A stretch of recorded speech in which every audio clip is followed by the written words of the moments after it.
Buonasera a tutti, cominciamo. Siamo puntualissimi, in realtà Don Luigi era qui già da un po', insomma ha incontrato anche le persone fuori, è stata un bel gesto, anche perché ci spiace, ci scusiamo con chi è nel chiostro, però abbiamo pensato di mettere un videoproiettore fortunatamente, quindi potete seguire la serata e gli interventi e poi la relazione di Don Luigi anche da fuori. So che non è comodissimo e vi ringraziamo per la pazienza che avrete e anche per l'affetto che dimostrate rimanendo.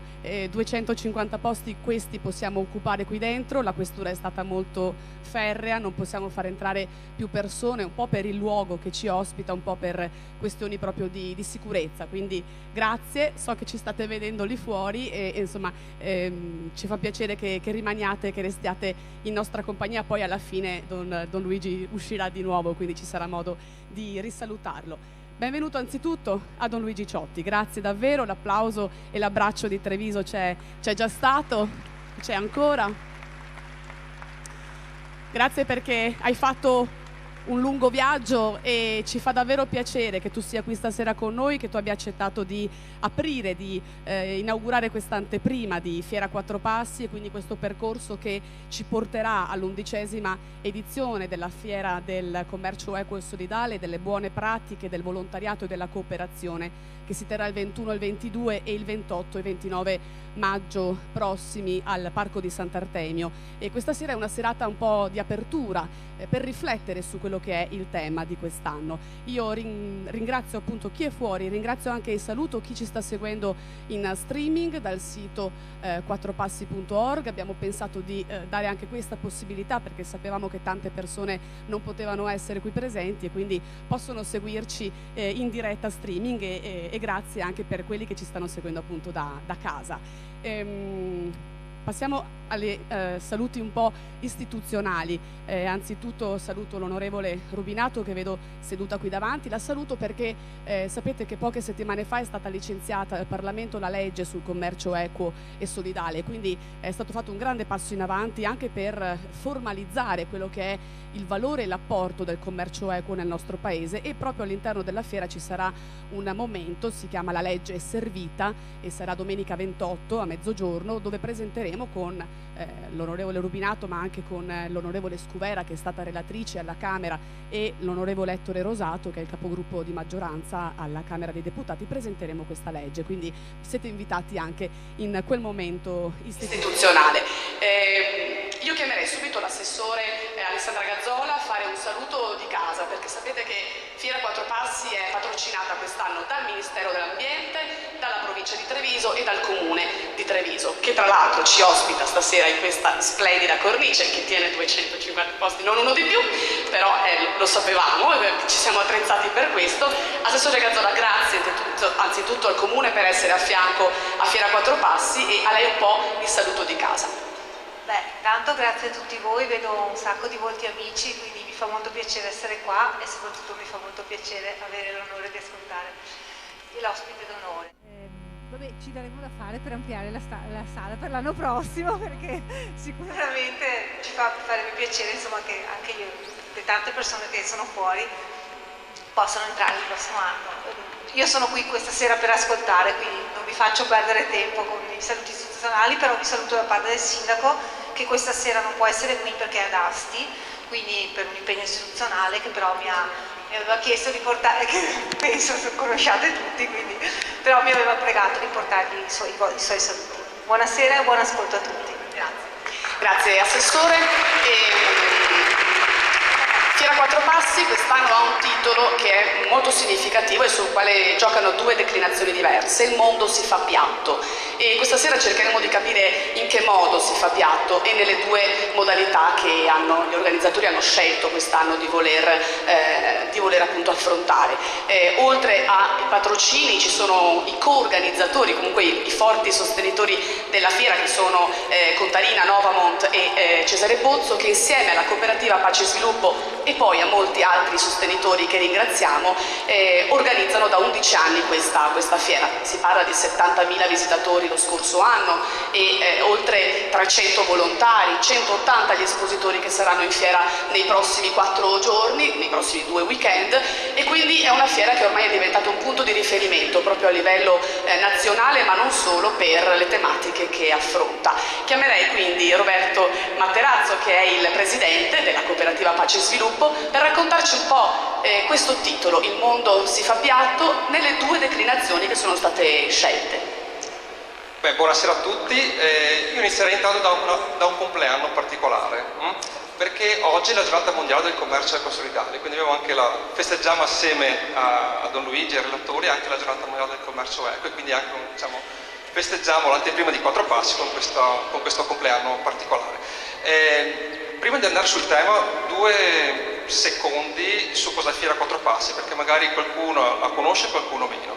È la fiera dell'economia solidale e sostenibile, che è diventata proprio importante non solo a livello, la prima nel nord-est, ma a livello nazionale, perché ha un connotato particolare. Io la chiamerei la fiera che fa rete con le buone pratiche.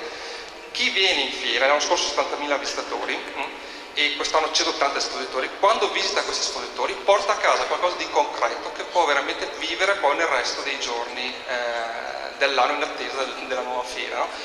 E l'idea è quella di cercare di far vivere a chi viene in fiera degli stili di vita centrati sull'attenzione al territorio, all'ambiente, alle risorse, ai diritti e ai lavoratori, in qualche maniera un po' la giustizia sociale, la diremo, no?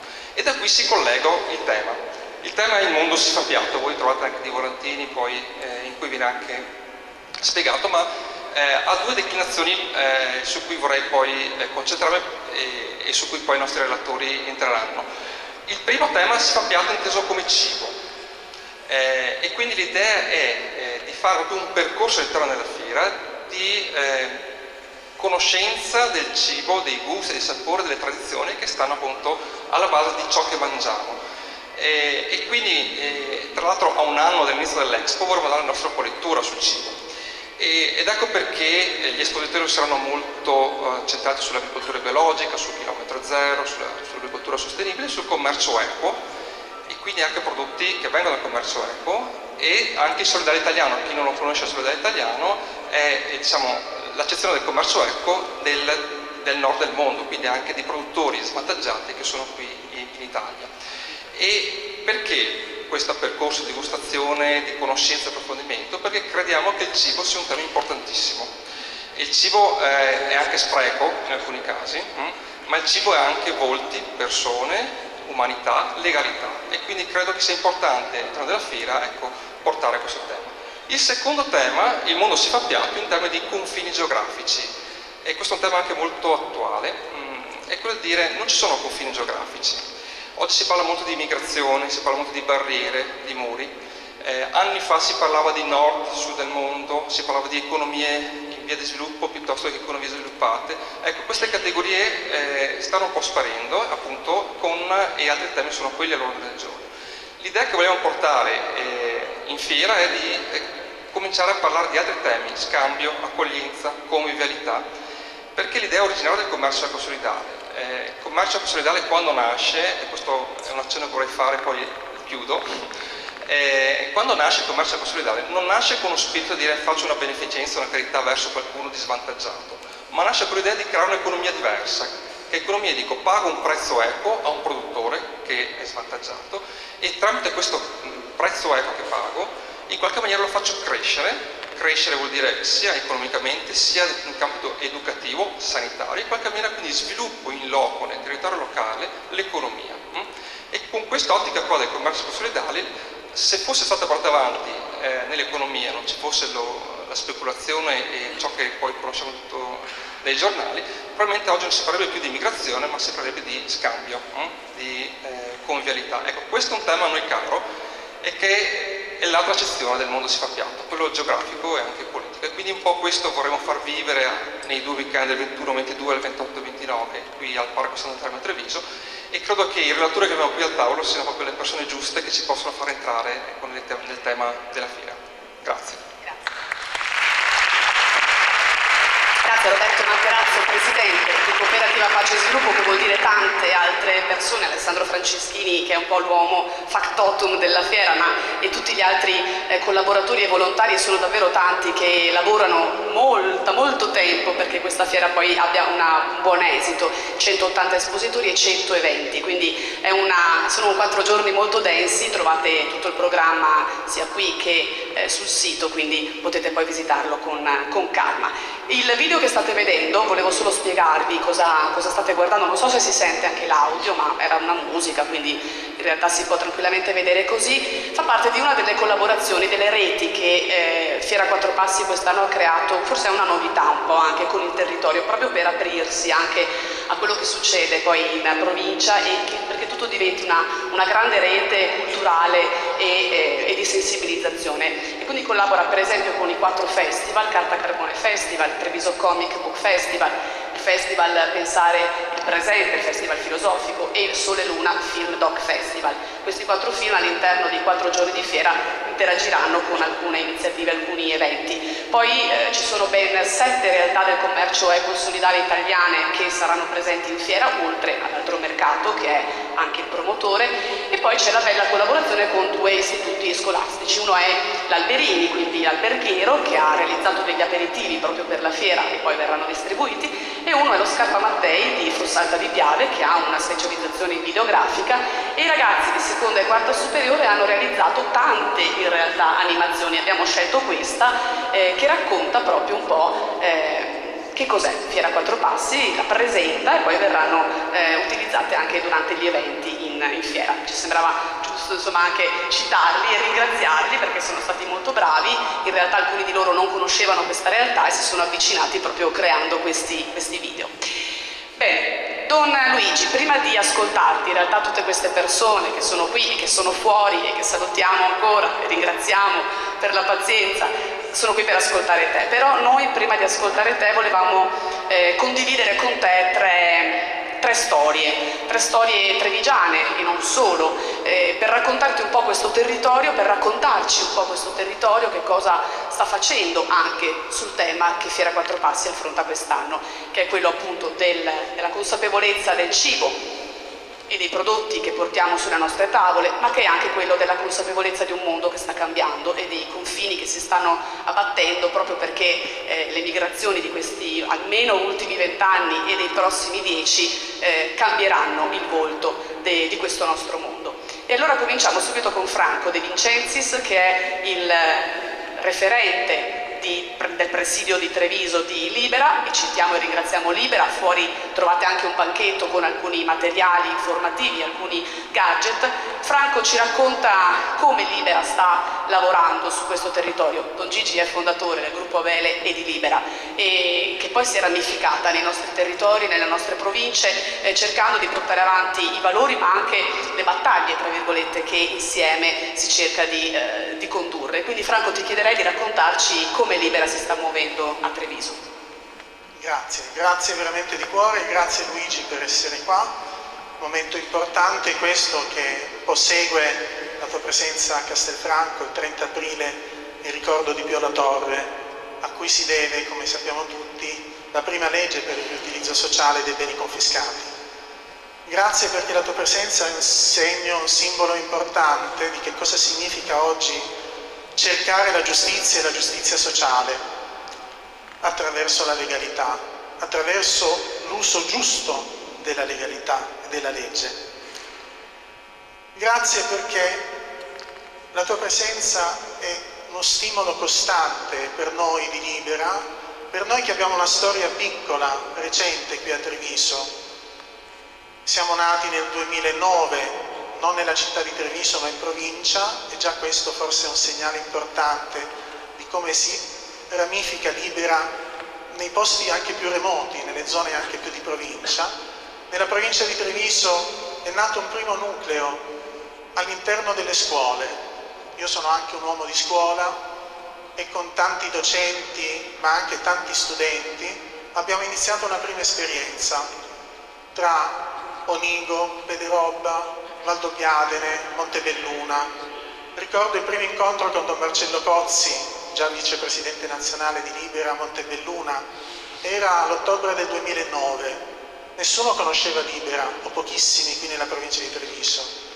Conoscevano Don Ciotti ovviamente, ma spesso Don Ciotti non si associava a Libera, adesso è diverso ovviamente. E il fatto che Libera però non sia un soggetto singolare, ma sia un soggetto plurale, lo abbiamo verificato noi nel momento in cui, associandoci assieme a tanti altri compagni di strada, abbiamo visto che trovavamo un riscontro nelle persone più disperate, persone che venivano da mondi diversi, quindi non solo la scuola, ma anche il mondo dell'imprenditoria, il mondo dell'associazionismo, del volontariato.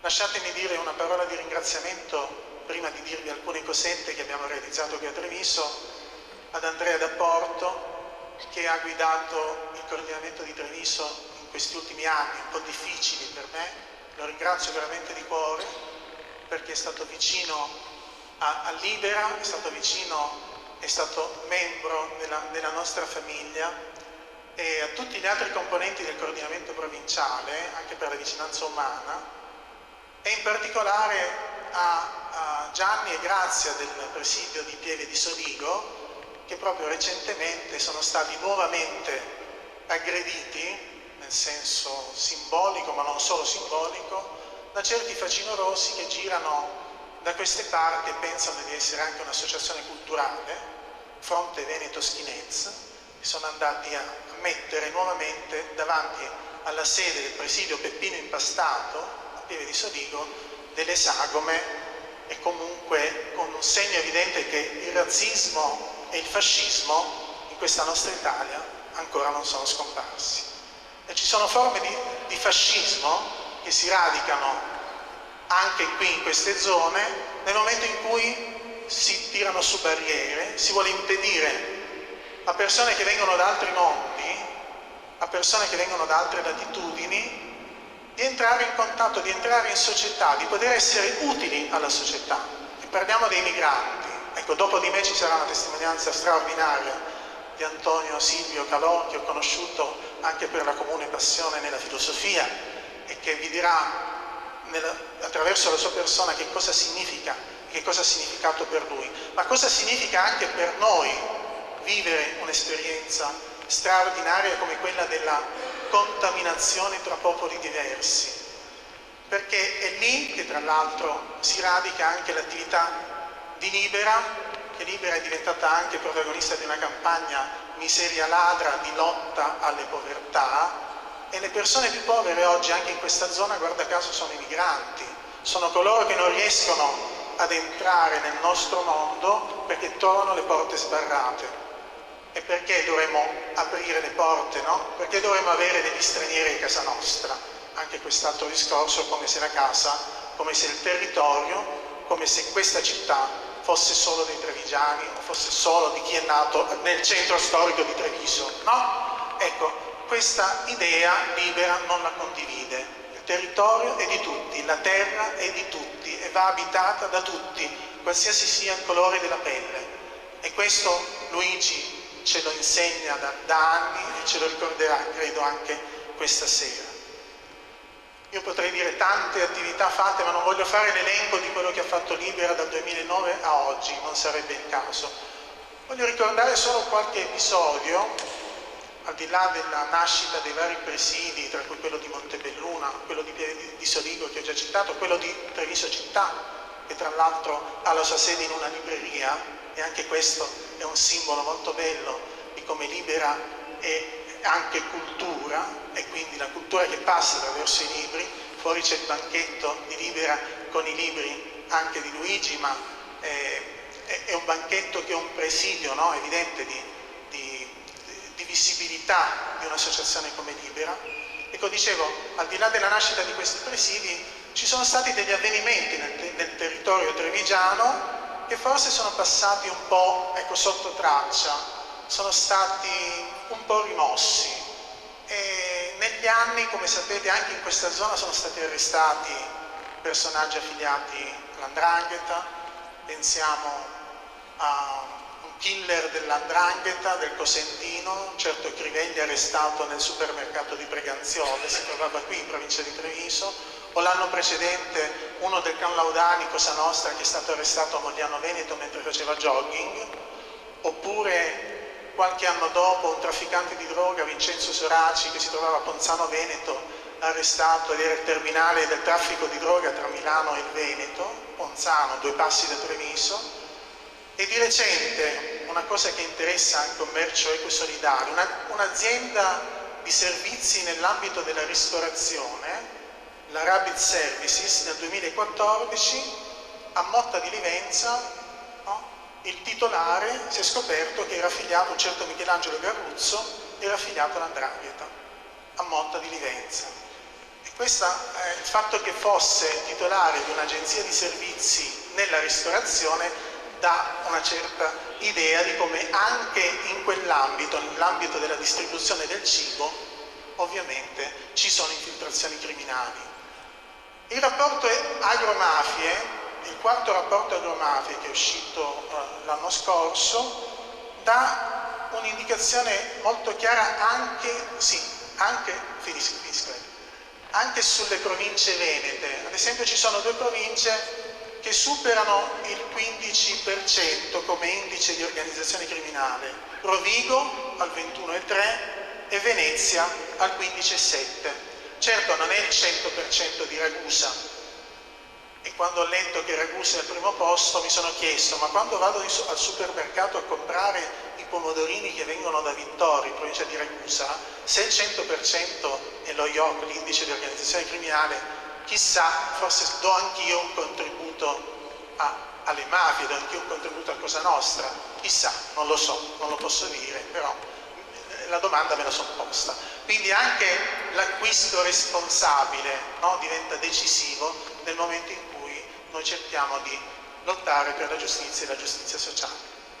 Finisco perché la parola sarà chiaramente a Luigi, nel dirti di nuovo grazie per essere qui e soprattutto con l'auspicio che oltre al grande evento della presenza di Luigi qui nella città di Treviso ci possano essere tanti piccoli eventi di cui noi potremo fare esperienza partecipata, non solo attraverso l'adesione alle associazioni, perché poi Libera è un'associazione che, come diceva un grande arcivescovo di Canterbury per la Chiesa anglicana, dovrebbe fare i suoi servizi per i non aderenti, o li fa non solo per i propri ma per tutti, e così dovrebbe essere un po' per tutte le associazioni. Ecco, Libera è così.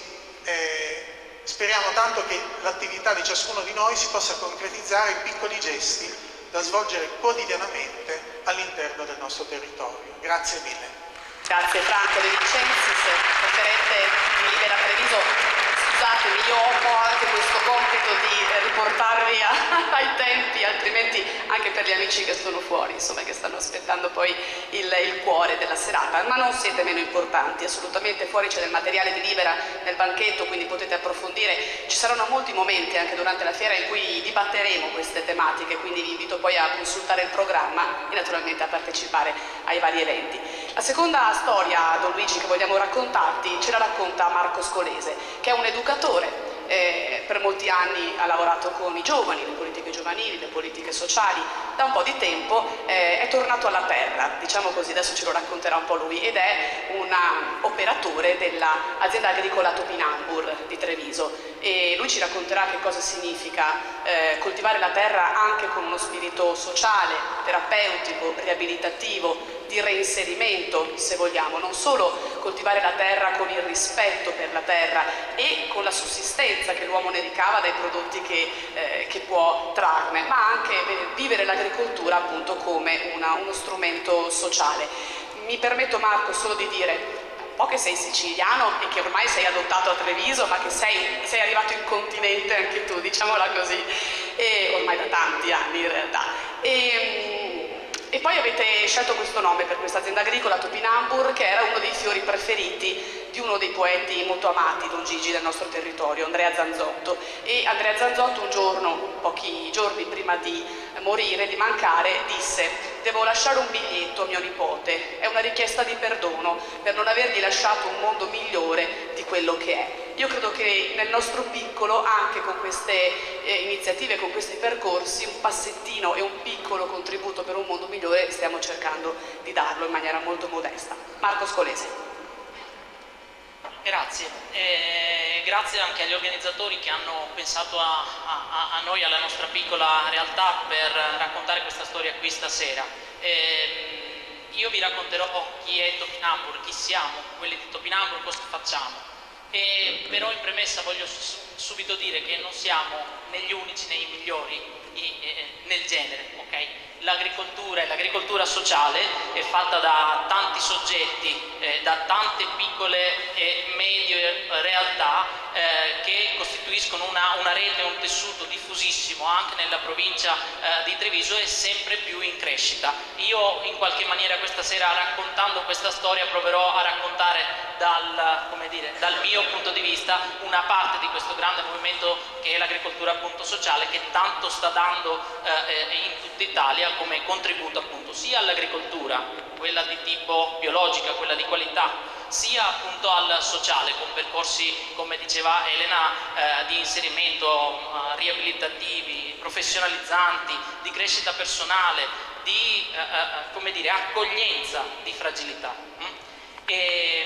Topinambur parto dalla soggettività giuridica, è una SCAS, una società cooperativa agricola sociale, quindi nel suo statuto racconta di essere appunto cooperativa agricola, ma al tempo stesso ha progettato la propria impresa con l'intenzionalità appunto di partecipare in qualche maniera dando un contributo a quello che appunto è il welfare. Quindi ha una sua parte agricola che è quella che ci dà il reddito, perché viviamo con la vendita diretta dei prodotti che riusciamo nei 4 ettari più uno sempre a riposo, quindi sarebbero 5 ettari, che riusciamo a produrre durante l'anno, 40-50 diversi tipi di ortaggi che vendiamo direttamente nel punto vendita, e da lì vengono gli stipendi dei 4 lavoratori impiegati in Topinambur. Oltre all'attività agricola, appunto svolta su 4 ettari, ovviamente produzione agricola biologica, non è certificata, un po' perché non riusciamo a stare dietro anche alla certificazione, un po' perché in realtà l'attestato di fiducia che ci viene da chi ci conosce, da chi viene a comprare perché sa che cosa facciamo e che tipo di lavoro svolgiamo, è il miglior certificato che in qualche maniera possiamo esporre. La parte agricola è appunto questa, 40-50 diversi tipi di ortaggi durante tutto l'anno, e la parte sociale invece è composta da una fattoria didattica, quindi una parte di fattoria dedicata appunto ai percorsi formativi per bambini e per adulti, dove si può conoscere in qualche maniera o riconoscere la terra, la stagionalità, i ritmi, i cicli della vita lenti della natura, e anche appunto una parte invece di fattoria sociale. Una parte della nostra attività è dedicata appunto a percorsi di inserimento lavorativo, riabilitativi, abilitativi, e però non lavoriamo in maniera specializzata con una sola tipologia in qualche maniera di svantaggio sociale. Su questo io proverei a fare una metafora, un parallelismo, così come l'agricoltura biologica non lavora in monocultura, in specializzazione, in standardizzazione, ma tiene dentro anche le erbe spontanee, perché alcune, selezionandole, alcune attirano insetti che servono alle piantagioni coltivate vicine, altre le respingono, ok? Quindi fare agricoltura biologica significa sì curarsi della pianta, del pomodoro, delle fragole, del cetriolo, ma anche di tutto, di tutta la natura che c'è intorno, di tutte le piante che ci sono intorno, di tutto l'ecosistema, ok? Gli insetti, piuttosto che appunto la relazione e la connessione tra le diverse piante. Così anche svolgiamo il nostro lavoro di tipo sociale, non siamo specializzati sulla disabilità, piuttosto che sulla dipendenza, piuttosto che su una appunto precisa forma. Noi proviamo a definirci in questo modo, mettiamo insieme fragilità, e sono fragilità di persone, a volte sì con disabilità, con sindrome di Down, piuttosto che con forme di autismo, ma sono anche le nostre fragilità. le fragilità di ognuno di noi. E allora dentro Topinambur trovano posto l'anziano in pensione che magari trova la possibilità di avere un'occupazione all'aria aperta, poter incontrare persone, poter essere e sentirsi utile, parte appunto di un gruppo, così anche fa coppia con una persona con ritardo mentale lieve che insieme consegnano la verdura a domicilio. Ecco, vi dico proprio concretamente cosa fanno. Uno è troppo avanti con l'età per poter caricare e scaricare cassette, però ha la patente. L'altro non ha la patente e non potrà aversela, ma ancora tanto giovane e molto forte. Insieme sono una coppia infallibile. Allora appunto la messa in comunione di fragilità rende entrambi più forti e sono entrambi un pezzo importante della produzione di Topinambur. Le persone inserite nei percorsi riabilitativi non fanno un'attività per passare il tempo, costruiscono la loro identità lavorativa perché fanno un lavoro vero, ognuno trova un'occupazione, la madre terra non rifiuta nessuno dei propri figli, quindi organizzando le proprie risorse, organizzando il lavoro in un certo modo, ognuno può trovare appunto un posto e una collocazione. Bisogna però rinunciare ad alcune cose, bisogna rinunciare ad esempio alla iperproduttività, bisogna rinunciare alla standardizzazione dei prodotti, bisogna rinunciare ad avere qualsiasi prodotto in qualsiasi momento dell'anno, bisogna imparare appunto a stare in contatto con i propri limiti e la natura in questo senso ci aiuta tantissimo. E infine trova posto, faccio un altro esempio concreto, in Topinambur 3 richiedenti asilo. Ospitati a casa del professor Calò, e ve la racconto veramente in 2 minuti e chiudo. Ci trovavamo in una situazione di particolare difficoltà, dovevamo fare tutti i trapianti, avevamo davanti le raccolte di alcune raccolte difficili, delle fragole piuttosto che dei piselli, piuttosto che della valeriana, che sono tutti lavori che somigliano più a un fioretto o a un percorso ascetico, perché richiedono tanta pazienza, tanto tempo e poca soddisfazione alla fine. Avevamo tutti i trapianti da fare, questo tipo di raccolte, e arriva la proposta del professor Calò: potreste ospitare, accogliere, conoscendo un po' il nostro spirito, 3 ragazzi che avrebbero voglia di imparare. Se magari riuscite a seguirli per insegnare loro un po' di lavoro in agricoltura, magari in cambio potrebbero darvi, come dire, prestare la loro attività di volontariato. Noi ci siamo guardati, ci siamo detti: abbiamo veramente in questo momento tante difficoltà, forse a questa richiesta non riusciamo a rispondere. Ci siamo incontrati tra di noi e ci siamo detti: sì, ci dispiace, ma bisognerà dire di no al professor Calò. Per una situazione rocambolesca, noi ci parliamo tra di noi operatori, ma non avevamo parlato col presidente, che poi ha parlato con Calò. Insomma, sostanzialmente arriviamo lì la mattina e troviamo questi 3 ragazzi, tutti e 3 pronti per prestare la loro opera di volontariato. Ci siamo detti: ok, qualcosa succederà, ok, proviamo a dedicare un po' del nostro tempo, togliendola alle raccolte difficili, ok, proviamo a dedicare un po' del nostro tempo ad insegnare qualcosa a questi ragazzi, perché il professore ci diceva: hanno buona volontà, sono bravi, sono motivati, e domani così si troveranno a sapere anche fare qualcosa, ok? Guardate, sono state una manna dal cielo, perché subito dopo, prima per motivi di salute, poi per motivi personali, uno dei 2 contadini è andato via. E allora la presenza di questi 3 ragazzi, che hanno una pazienza infinita e una manualità fine, siamo riusciti ad affrontare tutti i trapianti e tutte le raccolte difficili senza nessuna preoccupazione. Quindi appunto la nostra fragilità, quella di essere appunto in difficoltà, messa in comune con la fragilità che abbiamo incontrato di questi 3 ragazzi, ha fatto sì appunto che un'azienda agricola potesse continuare a produrre, potesse continuare a vendere i propri prodotti, e noi oggi ci paghiamo, direi tranquillamente, i nostri stipendi. Tutto rose e fiori, tutt'altro. Noi i nostri 4 stipendi riusciamo a pagarceli, ok? E però le ore che facciamo in più sono sempre tante e non basta mai, ok? Avremo un attrezzo del trattore da cambiare, il camion che un giorno sì un giorno no fa le bizze, abbiamo sempre, come dire, una coperta corta, però ci sentiamo molto ripagati, ok? Dal sentirci partecipi di qualcosa che è più grande dei 4 ettari, dei 5 ettari. Noi facendo questo tipo di agricoltura stiamo facendo welfare, stiamo facendo presidio del territorio, stiamo facendo tutela del paesaggio, stiamo partecipando a quel movimento dell'agricoltura biologica che sta trasformando lentamente anche il modo di consumare e fa sì che il nostro piatto, questa agricoltura di qualità, non diventi piatto, ma sia appunto un stare a tavola e avere dei cibi che oltre a nutrirci, rendono migliore un po' questa parte di mondo dove siamo e cresciamo. Quindi ci sentiamo appunto appagati da questo e, come dire, diamo il nostro contributo in questo modo. Non siamo gli unici. Venite in fiera a Quattro Passi, sul Viale dell'Agricoltura potete conoscere meglio noi, ma anche le altre realtà che questa sera non hanno avuto la fortuna di stare da questa parte, come invece ho avuto io la fortuna questa sera, e quindi in fiera a Quattro Passi conoscere altre realtà di agricoltura sociale che tanto stanno dando a questo territorio. Grazie Marco, mi ha anticipato,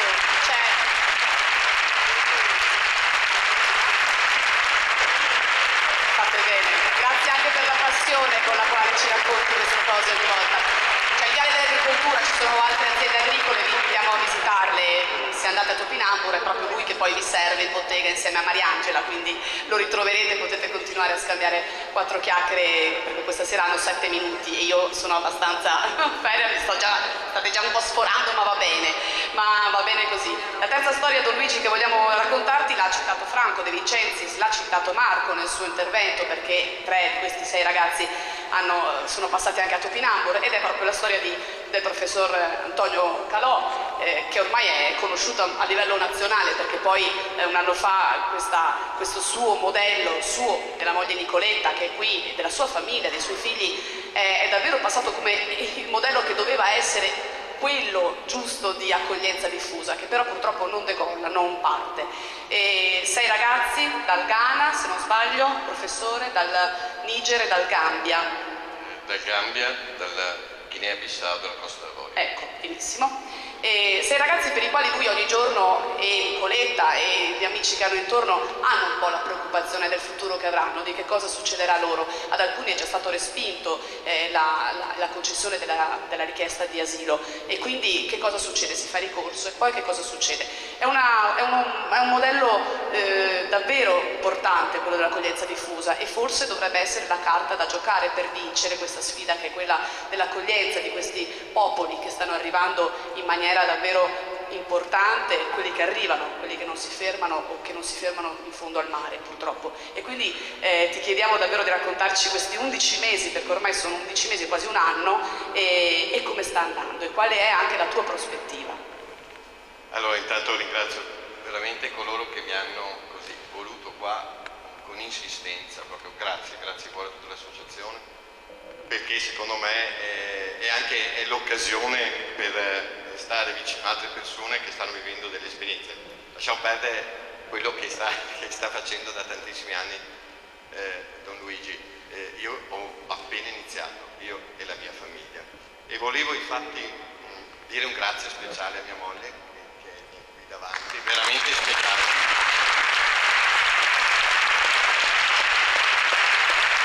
Senza di lei non avrei fatto nulla, e i premi che abbiamo ricevuto in questi mesi sono alla famiglia, perché un grazie speciale lo devo dare anche ai miei figli. Non è facile, non è facile.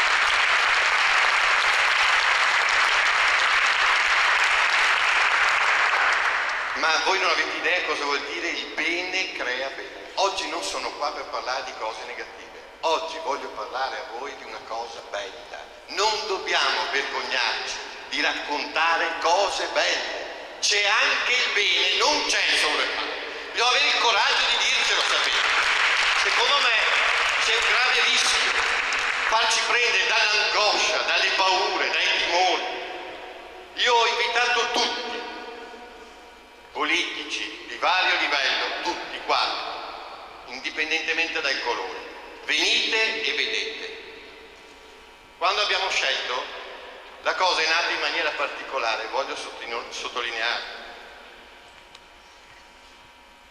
Ognuno di noi ha una coscienza Non importa, ripeto, di che colore è questa coscienza, di che religione è questa coscienza. Però questa coscienza bisogna rispondere. Non possiamo sempre voltarci dall'altra parte, da centro. E io un giorno, me lo ricorderò sempre, sono tornato a casa e ho detto basta. Mia moglie sapeva già, anzi mia moglie mi aveva preceduto, era da tempo che mi diceva dobbiamo fare qualcosa. Quel giorno tornai, era l'ennesimo sbarco non riuscito. Decine, centinaia di morti. Non si può restare indifferenti. Per uno come me che comunque ha un'altra testimonianza che è quella della scuola, non si può parlare in un modo e poi razzolare un altro. Dovevo rispondere in qualche modo e la risposta più bella è stata questa, cioè aprire la porta di casa mia, aprire la porta della mia famiglia. Un gesto semplice che è diventato straordinario ma che rimane semplice, lasciatemelo dire. E da là è iniziata un'avventura che ci ha cambiato completamente. Io non sono più lo stesso, neanche. Ecco. Sono d'accordo.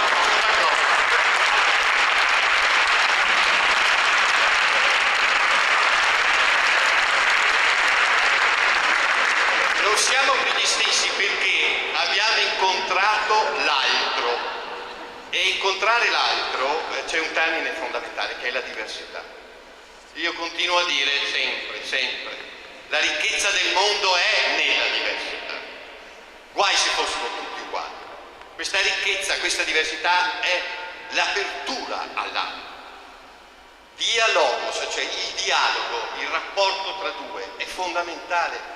Non possiamo non vivere senza l'altro. E cosa c'è di più bello? Di pensare che quell'altro sia visto prima di tutto come ospite. E voi sapete che l'ospitalità è sacra a tutti i livelli, in tutto il mondo. È bello pensare di essere ospite. E l'ospite e l'ospitalità ha delle regole ben precise, bellissime. Nella fase sia di accoglienza, nella fase di accettazione. Ecco, io ho pensato che man mano che andavamo avanti con questa esperienza straordinaria che io chiamo, è diventato un laboratorio questa esperienza, potesse nascere e rinascere ogni giorno questo grandissimo bisogno di vivere la dimensione dell'ospitalità nel dialogo e convinti che quella diversità era una ricchezza. Oggi come oggi la famiglia Calò è ricchissima di umanità. Noi siamo ricchi, straricchi. E sapete perché? Perché ci sono i ragazzi che ci hanno insegnato. Non mi sono avvicinato, non ci siamo avvicinati a questi ragazzi pensando alla diversità intesa culturalmente, ma alla diversità prima di tutto nella ricchezza umana, nella dimensione umana, nelle cose essenziali, nel quotidiano. Noi viviamo 24 ore insieme, quindi queste cose ce le siamo viste tutte. A quel punto abbiamo visto, io ho dato la possibilità a questi ragazzi di condividere questo progetto. Dopo un mese e mezzo che erano a casa mia, perché ci vuole del tempo per dare la possibilità a queste persone, dopo aver fatto quel viaggio, quelle esperienze. E ve lo dico perché io al momento, anch'io avevo dei grossi dubbi a riguardo, ma ho avuto la fortuna di conoscere un certo Andrea Segre, che ormai frequenta spesso casa nostra. Andrea viene e io la prima cosa che gli chiedo è: senti Andrea, mi devi raccontare il viaggio che hai fatto dal Mali in Libia e mi devi dire come hai vissuto questo viaggio. Man mano che raccontava mi sembrava di vedere il racconto e sentire di nuovo il racconto dei miei ragazzi, che per me ormai sono dei figli per forza di cose. È difficile, e loro stessi in macchina con mia moglie, loro stessi hanno voluto a tutti i costi un giorno ribadire questa cosa: non hai più mamma 4 figli, ne hai 10. Si sentivano parte di un progetto, Allora cosa è successo? Io chiaramente insieme con mia moglie abbiamo organizzato la settimana. Che triste vedere tutte queste persone che bighellonano durante la giornata. È uno scandalo. E vi garantisco che con i famosi soldi che arrivano dalla comunità europea possiamo fare in modo che queste persone non bighellonino, se vogliamo. Infatti la mia domanda certamente è una domanda forte, ma dobbiamo farcela. Cosa vuole fare l'Italia di queste persone? Una volta che li abbiamo salvati e una volta che abbiamo fatto una prima accoglienza. A questa risposta a questa domanda dobbiamo dare una risposta seria e coerente da persone civili, da società civili. Allora, io dico, bene, abbiamo organizzato la settimana. Allora, lunedì, martedì, mercoledì, giovedì, vado veloce perché ho 5 minuti e li ho già superati. Allora, lunedì, martedì, mercoledì, giovedì loro vanno a scuola, obbligatoriamente non possono inserirsi se non sanno la lingua. È impossibile. Quindi, gli ho detto, andiamo a scuola e si va a scuola. Lunedì e il mercoledì loro al pomeriggio avevano un insegnante che veniva, un signore volontario, fantastico, Giovanni, lo ringrazierò all'infinito. Guardate che devo ringraziare decine di persone. È una comunità che risponde, non ci siamo solo noi. Io non potrei mai fare nulla, potrei partire dal prefetto alla questura, a tutti quanti, e vi garantisco, direi grazie, perché se si vuole si può fare. Se si vuole si può, se non si vuole non si fa niente. Allora, il martedì pomeriggio loro hanno avuto sempre una psicologa, 5 ore al pomeriggio, lavoro di gruppo e lavoro, e qua grazie Giulia, se mi senti, grazie, ci hai dato una mano enorme. È una dottoressa giovane, questa dottoressa giovane si pagava con i 30 euro, famosi. Quindi pensare anche di poter dare qualcosa a questi giovani che tante volte non trovano lavoro, ed è una trevigiana, non è una estranea, è una trevigiana, cioè è una del posto. Poi quindi lei faceva un lavoro importantissimo, perché c'è da ricostruire la persona, c'è da rispettarla, c'è da aiutarla a capire il mondo in cui si trova, c'è un dialogo da imparare. E dopo il giovedì a scuola la mattina, al pomeriggio attività sportive. Io ho 2 figli che giocano a calcio e anche loro insieme, quindi sono andati nella stessa squadra insieme, abbiamo sempre con i 30 euro pagato le iscrizioni per la famosa squadra di calcio del mio paese. Benissimo. Dopodiché al venerdì mattina li ho sempre lasciati andare in moschea, sono tutti musulmani, pregano tutti i giorni per me, per mia moglie e per i miei figli, perché loro continuamente ringraziano, e per loro è stata veramente una grazia in tutti i sensi.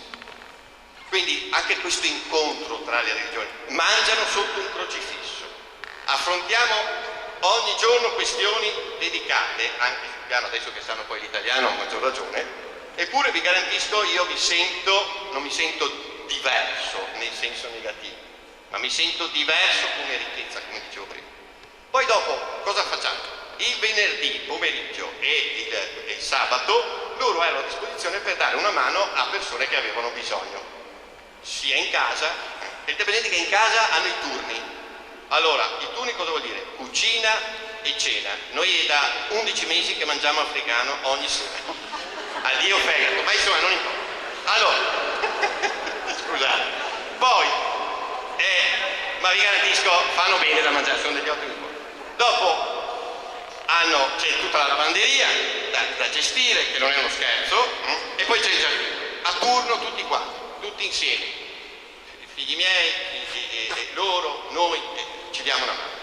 Poi la cosa stupenda è che quindi tutta la settimana è piena, è difficile vedere i miei ragazzi, io dico i miei ragazzi, scusate se posso, i miei figli, con sto cellulare dalla mattina alla sera senza famiglia, a bighellonare in giro per la città, ma neanche a persone. Non è giusto, neanche per loro, ma provate a immaginare se io, lui e lui ci troviamo per mesi senza famiglia. Ma io divento matto, non so voi, ma io divento matto. Non si può, questa ne va della dignità della persona. È illegale, sapete questa cosa qua. Se dovessimo appellarci ai diritti umani, questa è una roba, non è giusta, ve lo dico con molta franchezza. Finisco. Attenzione, la cosa bella è che adesso, a proposito del futuro, grazie. Ringrazio Marco, è stato fin troppo gentile. Allora noi cosa abbiamo pensato di fare? Che la cosa importante è portare, allora loro sono andati avanti 8 mesi, 9 mesi così, adesso è venuto il momento di provare a inserirli dentro questa società, perché loro ci tengono a inserirsi. Benissimo. E allora stiamo facendo in modo, attraverso anche le associazioni di categoria, tipo l'ASCOM, ci sta dando una grossa mano, perché diventa un ente accreditore di che cosa? Di un tirocinio professionalizzante. In quel caso abbiamo incominciato a bussare per alcune aziende e ci tengo a dire, le aziende non hanno risposto no.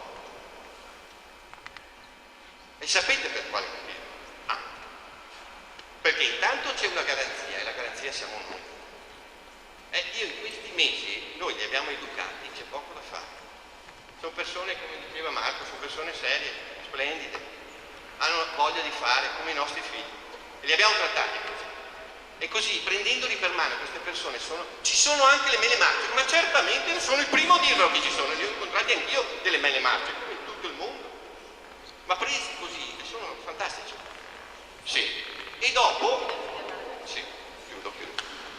E dopo la cosa bella di questo è che se riescono a inserirsi un domani faranno un tirocinio professionalizzante come i miei scolari, cioè come i nostri studenti, come i ragazzi devono capire che questo mondo va così.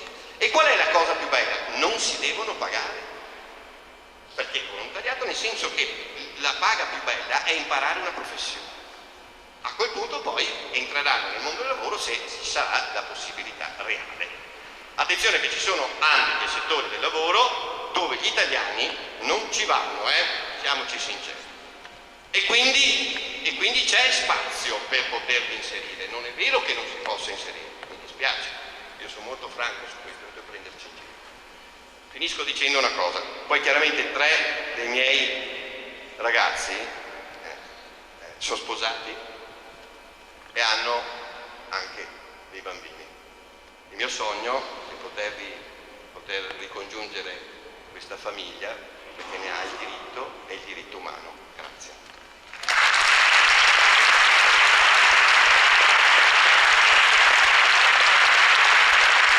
Grazie professor Calotti. Mi spiace dovervi far stringere, però volevamo dare un assaggio a Don Luigi, ma anche alle persone che magari non avevano mai avuto la possibilità di incontrarvi, di conoscere un po' questi pezzettini di strada che anche qui da noi si stanno facendo. Mi piace quando dici che il vostro gesto è diventato straordinario, ma parte da un gesto semplice. Grazie anche da parte nostra, perché molti di noi, io per prima, non sono in grado, non so come farlo, e quindi però possiamo allenarci in questo. E mi piace anche quando dici che il bene porta bene, è contagioso, e quindi raccontiamolo e cerchiamo di diffonderlo sul serio. Se volete potete restare seduti a fianco a Don Luigi, se a Don Luigi non disturba. Siamo arrivati al cuore di questa serata, grazie ancora a chi è fuori che vi vedo dalla porta, state avendo tanta pazienza e so che adesso vi scalderà i cuori Don Luigi, quindi non avrete più neanche tanto freddo.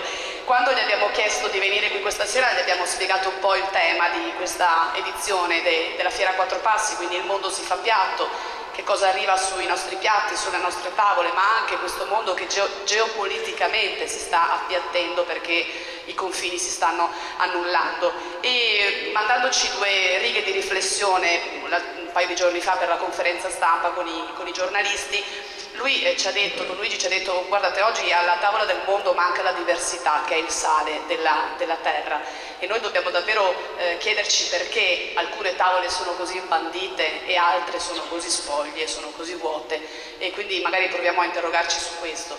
E poi che bisogna operare una conversione ecologica e ritrovare il legame che unisce le persone, i cittadini, gli abitanti di questa terra, che è la nostra fonte di vita. E allora chiediamo a Don Luigi, davvero ringraziandoti ancora per essere qua con noi, di aiutarci un po' ad affrontare questa tematica e di darci degli spunti da portarci a casa poi per continuare a pensarci e rifletterci. Don Gigi Ciotti.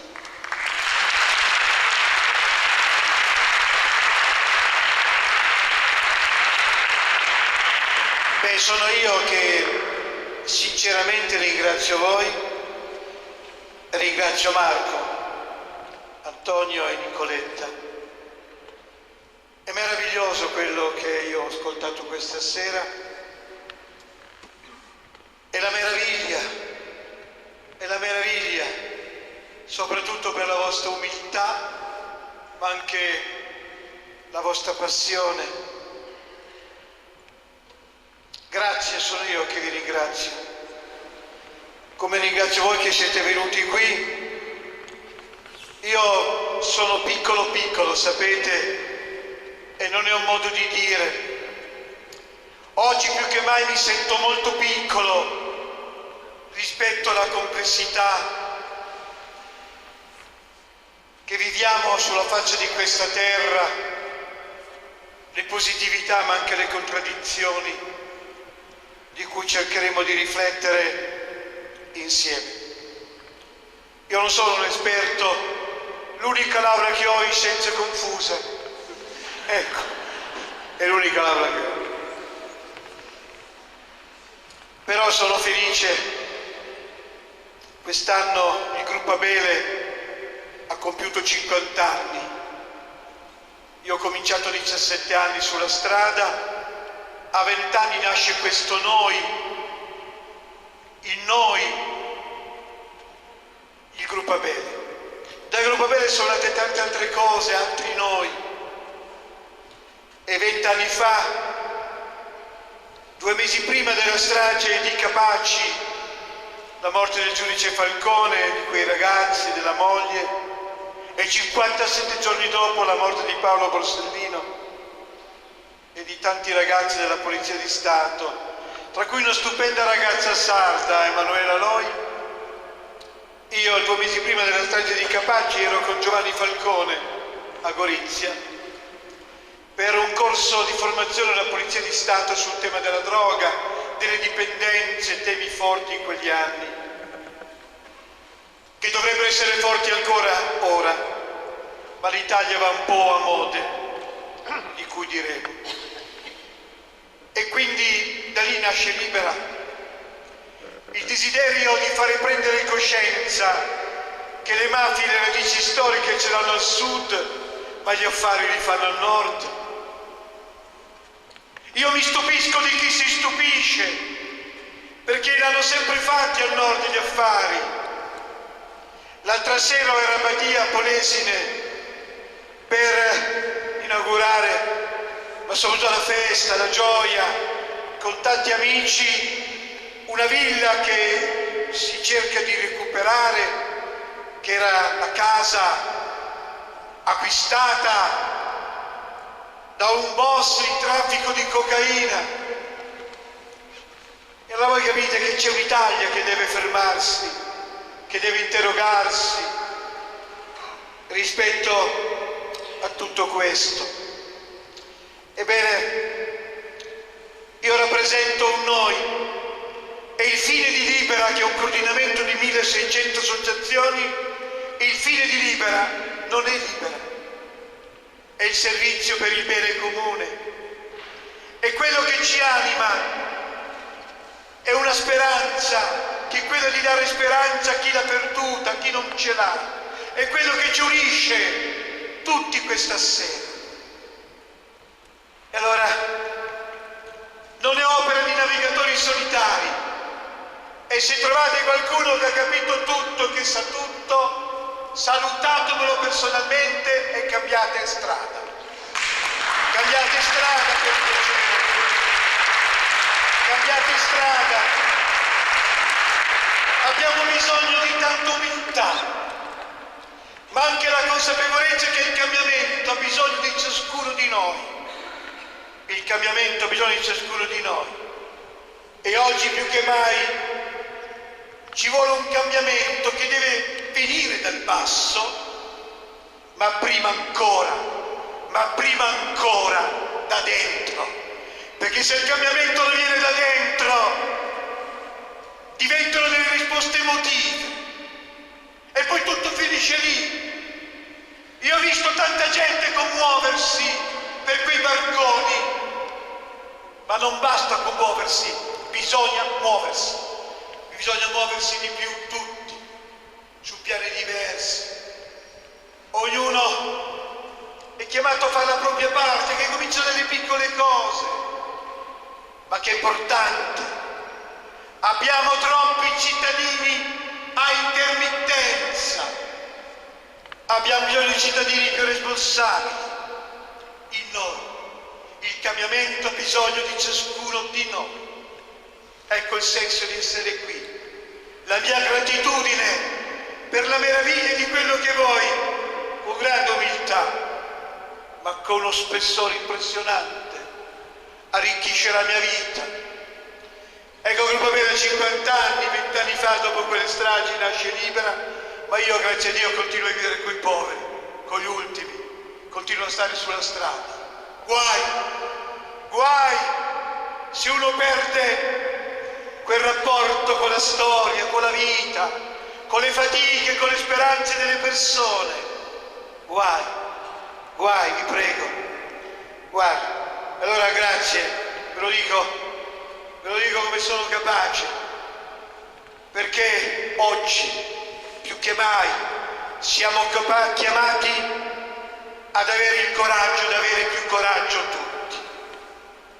Dobbiamo imparare ad avere più coraggio tutti e dobbiamo sconfiggere una malattia grave che la delega, pensare che tocca sempre qualcun altro fare, una malattia che anche a volte è la rassegnazione. Troverete una marea di persone su cose che voi mi insegnate, vi chiedo scusa. Le dico come sono capace perché li sento qui dentro. Troverete un sacco di persone che si indignano. Anche l'indignazione rischia di diventare una moda. Sai, sono indignato. Datti una mossa, no? Datti una mossa, non basta indignarsi. Impegniamoci per rendere degno la vita, la speranza, i percorsi delle persone. E allora, in questo senso, siamo chiamati a unire le forze degli onesti per diventare una forza etica, sociale, culturale. Signori, ci vuole una rivoluzione culturale sulla faccia di questa terra, che mi pare che la politica, senza semplificare, sulla faccia di questa terra non ce l'ha. Parlo di una dimensione globale, evidentemente, ma soprattutto non solo non ce l'ha, ma non sa neanche come pensare. Perché immaginate che meraviglia, perché qui è una grande sfida culturale nella faccia di questa terra, ovunque, è la cultura, una grande sfida culturale, perché questo diventa importante e fondamentale. Ecco, hai ragione, io lo condivido, perché credo sia un elemento educativo, aiutare a cogliere le cose belle, positive che ci sono innanzitutto, per valorizzarle, per incoraggiarle, per sostenerle in ogni nostra città, in ogni contesto. C'è la meraviglia che a volte di percorsi, di impegno, di persone, di gruppi, di realtà. Magari non fanno chiasso, non fanno rumore, ma ci sono. E allora noi dobbiamo incoraggiare tutto questo, dobbiamo sostenere, dobbiamo riconoscere, dobbiamo valorizzare. Non c'è il trattore? Bene! I 70.000, ognuno metta €1. Metta €1 per il trattore. Ne prendiamo 2 o 3 così. Già, ma è possibile! €1 per il trattore. Ma che cos'è €1? Si viene lì e allora la concretezza. Ecco, in questo senso, ma l'hai detto tu bene, e mi pare importante riprendere quel tuo pensiero, che guarda quello che Papa Francesco ha rilanciato, penso un Papa che ha rilanciato tutto questo, nella Laudato Si.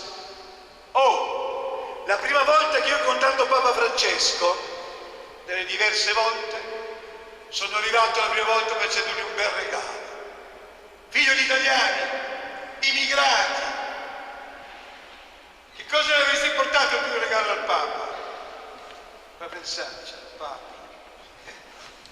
Figlio di italiani, quando si va all'estero gli porti un po' di nostri salami, qui c'è la soppressa, gli porti un po' di formaggio grana e poi soprattutto il nostro caffè tostato. Io sono un veneto, nato a Pieve di Cadore, immigrato a Torino. Da bambino mio padre ha trovato lavoro ma non ha trovato casa, ma l'impresa generosa, il signor Ciotti, se vuole con i suoi figli usi pure quella baracca. Per me da bambino la più bella casa.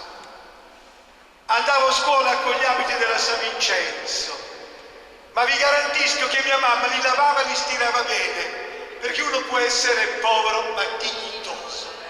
E mia mamma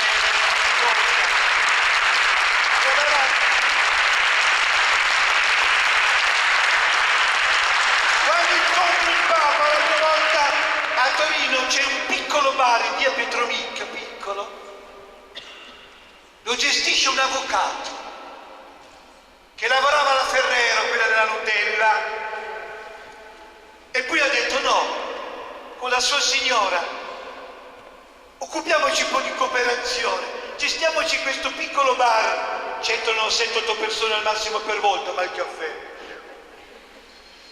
Passo da lui di corsa, dico devo andare dal Papa, dice sì.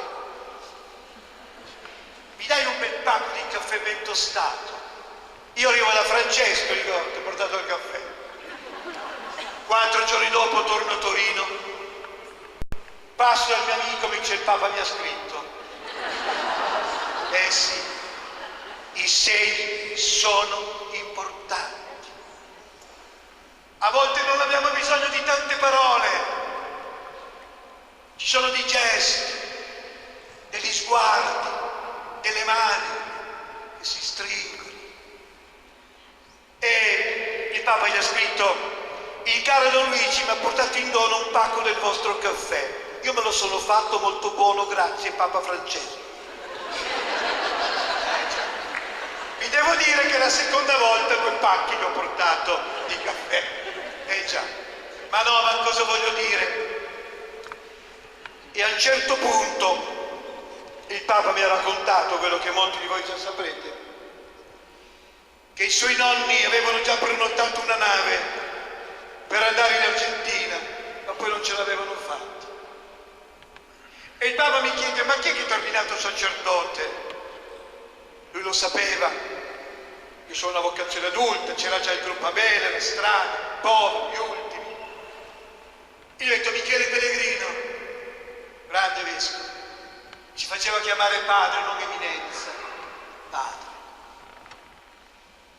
Con la croce di legno torniamo indietro negli anni e Bergoglio mi dice: ma lo sai che quando i miei nonni avevano già prenotato la nave e poi non ce l'avevano fatta,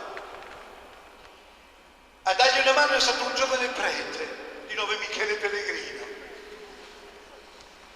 Ma soprattutto Bergoglio, Francesco, Papa, a un certo punto mi dice: lo sai,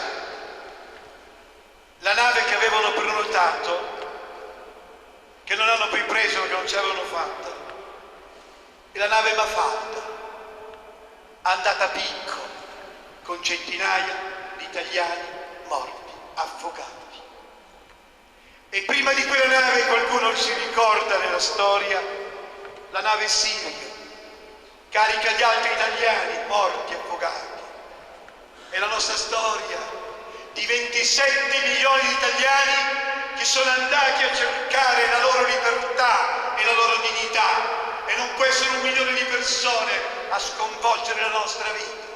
Non può, non è giusto, non è giusto, non si deve, non si può,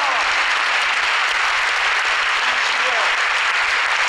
E allora voi capite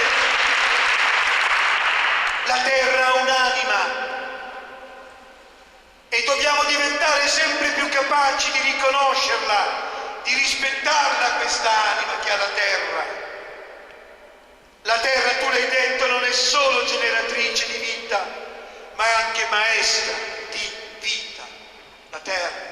Oh, lo sai che dove sono nato io l'UNESCO ha decretato patrimonio dell'umanità? Le Dolomiti, sono nato lì, faccio parte del patrimonio dell'umanità. Ecco, la terra maestra di vita. Ma Francesco, c'è un passo che è fondamentale, che arriva dalle sue viscere. Il grido della terra, il grido dei poveri.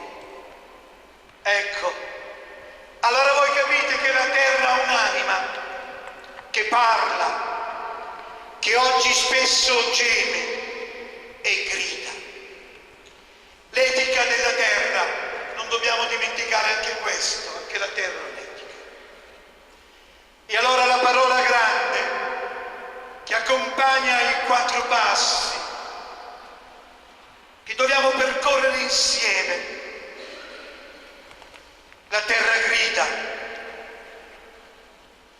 è un grido di libertà,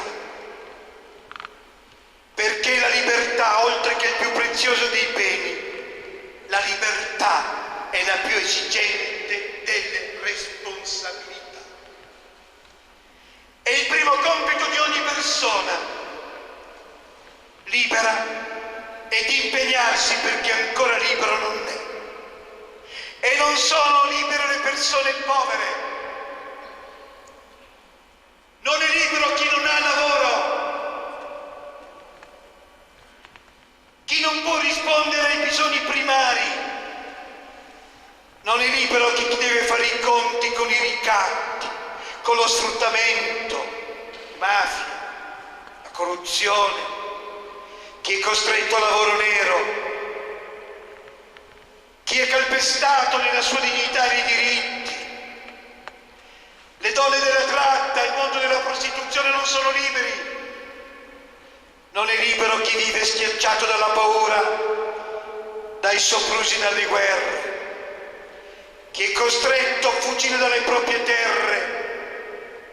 Ma tu l'hai detto molto bene, non scappi solo dalla tua terra, fuggi anche dagli affetti, dall'amore. L'amore. Salutimi gli amici e di loro che un grande cardinale che è stato il maestro di Papa Bergoglio, il cardinale Carlo Maria Martini, grande biblista, un giorno disse: Dio non è cattolico, Dio ama tutti, Dio è di tutti. Chiaro?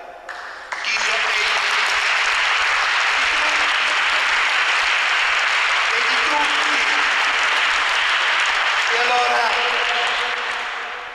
non è libero chi non si vede riconosciuto nella sua dignità e nella sua libertà. E allora sì, custodire e coltivare il creato sono i compiti che Dio ci ha affidato già nella Genesi. E io sento che dobbiamo custodirlo, dobbiamo coltivarlo. E allora c'è un altro passo che mi sembra molto importante. La terra grida, l'abbiamo detto. Ma questa insensibilità di non ascoltarla, come anche in casa nostra, è un deficit innanzitutto educativo e culturale. Ci siamo resi responsabili del suo degrado anche in casa nostra, responsabili perché insensibili, a volte superficiali, distratti. Il grido della terra e il grido dei poveri. Non ci sono due crisi separate, una ambientale e una sociale. Ma ce lo ricorda Francesco, ma chissà quante volte ce lo siamo detti sempre. Lui fa questa sintesi per scuotere le coscienze e dice che se non si affronta questo, siamo verso la terza guerra mondiale a pezzi. una sola e complessa crisi socio-ambientale. E giustamente Francesco parla dell'ecologia integrale, perché il mondo è un ecosistema, non si può agire su una parte senza che le altre ne risentano. Ed è vero che negli ultimi decenni abbiamo assistito a un paradossale rovesciamento nel rapporto fra l'ecologia e l'economia. L'ecologia sottomessa all'economia. E invece l'ecologia è tutto, non l'economia. Ecco, le leggi. La terra dei fuochi, i rifiuti altamente tossici, gran parte arrivavano dalla nostra regione, dalla mia regione, che sento e amo, che è il Veneto. Dal nord arrivavano i rifiuti laggiù. E allora c'è una riflessione che ci chiama in gioco tutti. Non siamo qui per accusare nessuno, ma per riflettere. E allora la prima grande riforma da fare nel nostro paese è un'autoriforma, è la riforma delle nostre coscienze, è il risveglio delle nostre coscienze. Squilibri ecologici e disuguaglianze sociali sono danni provocati da un'economia che non si è orientata nel mondo per il bene comune. Che piace o non piace a qualcuno, perché trovi quelli. Allora per me diventa sempre anche preghiera. Quando si legge dai rapporti internazionali che l'80% dei semi dell'agricoltura, che vuol dire cibo, un cibo che deve essere accessibile per tutti, quando ci viene documentato che l'80% dei semi sono in mano a 5 multinazionali,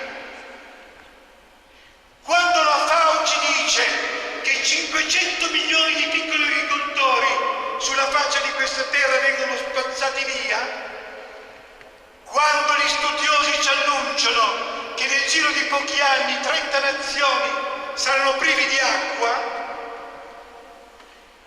e allora uno si ferma, ci interroghiamo umilmente. Io devo interrogarmi, devo guardarmi dentro. E quando ci viene documentato, seriamente parliamo con fatica di questi numeri, ma per noi sono volti, sono storie, sono persone. Quando chi di dovere ci dice che negli ultimi anni è stato distrutto o degradato il 60% degli ecosistemi terrestri, noi non possiamo, non dobbiamo, vi prego, tacere.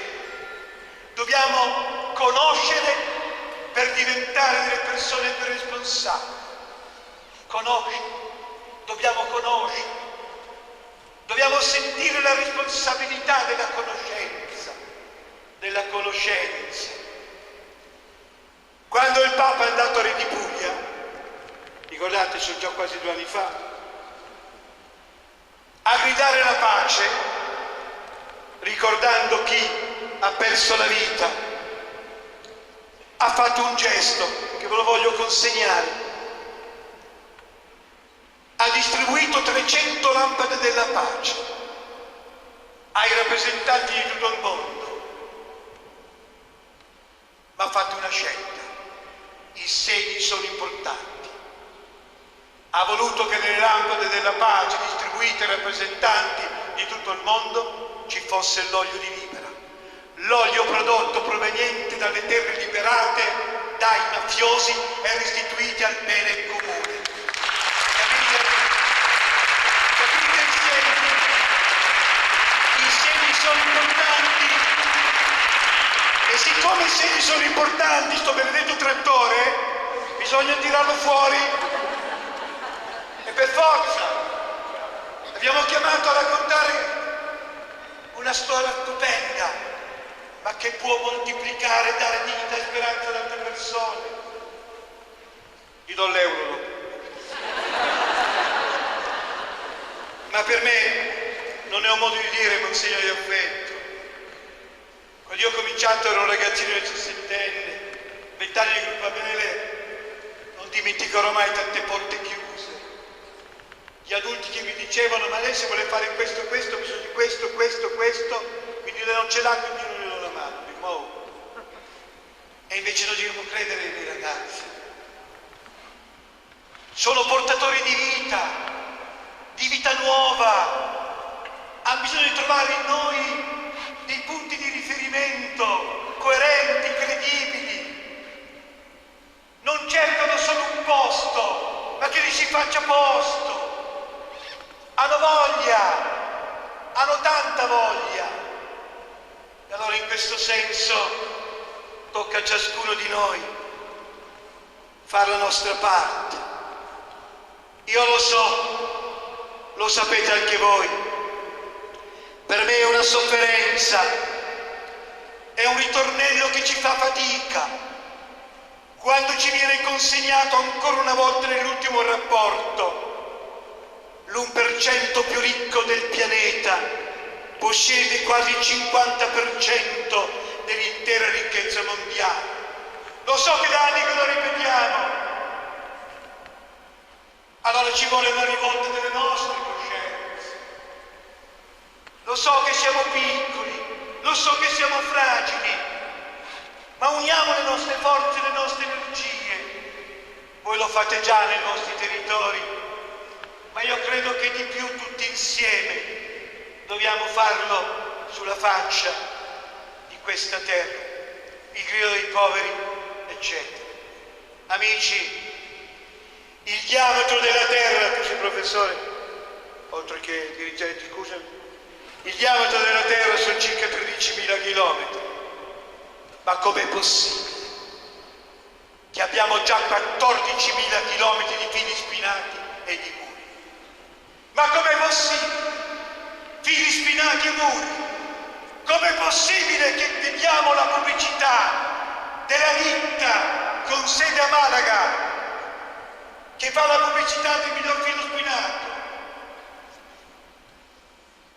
e del gruppo Salazar, tanto per intenderci la ditta, e ha una proprietà in più che viene pubblicizzata, che ha un sistema che se tu passi ti porta via la carne. Il diametro della Terra è 13.000 chilometri, abbiamo 14.000 chilometri di fili spinati per respingere. Ma dove stiamo andando? Ecco, voi siete grandi, ma dall'altra parte, amici, noi da una parte vediamo l'ipocrisia, da un lato parliamo di operatori per la pace, di operare per la pace, e dall'altro noi vendiamo le armi, e l'Italia vende armi un po' a tutti, anche ai paesi sostenitori dell'ISIS, Arabia Saudita, Qatar, è tutto documentato. È documentato, non mi permetterei mai questo. E allora siamo qui umilmente per cogliere le positività, per sostenerle, per incoraggiarle, ma per me diventa riflessione e preghiera. I profughi e sfollati nel mondo che hanno dovuto l'anno scorso, solo l'anno scorso, abbandonare a causa della terra, perché c'è l'acqua, avanza il deserto, non ci sono le condizioni, o a causa di conflitti, di persecuzioni, solo l'anno scorso, ci dice l'ONU, 13 milioni di persone. Allora uno si interroga, allora voi capite, e quando ci viene documentato che le 50 più grandi persone, imprese detengono il 52% del PIL del pianeta, vabbè, uno adesso sarà possibile. E un Papa ha scritto la Laudato Si. Lui è molto umile, sapete, perché chiede sempre una mano. Ha chiesto una mano a tutte le professionalità e competenze. Però quello che c'è scritto lì ha una trasversalità. È il grido della terra, è il grido dei poveri. Ma avete fatto bene a parlare degli sprechi di cibo. Perché noi abbiamo tanti sprechi delle risorse naturali, sprechi a volte di denaro pubblico, di burocrazia. A volte sprechiamo le nostre energie che potremmo impegnarle per dare senso e significato di più alla vita.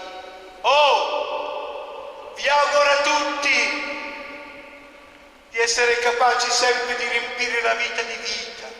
Sembra il paradosso di vivere, di non lasciarci vivere. Ma poi quando 1/3 della produzione mondiale di cibo destinata al consumo umano si perde o si spreca lungo la filiera alimentare, quella mondiale 1/3.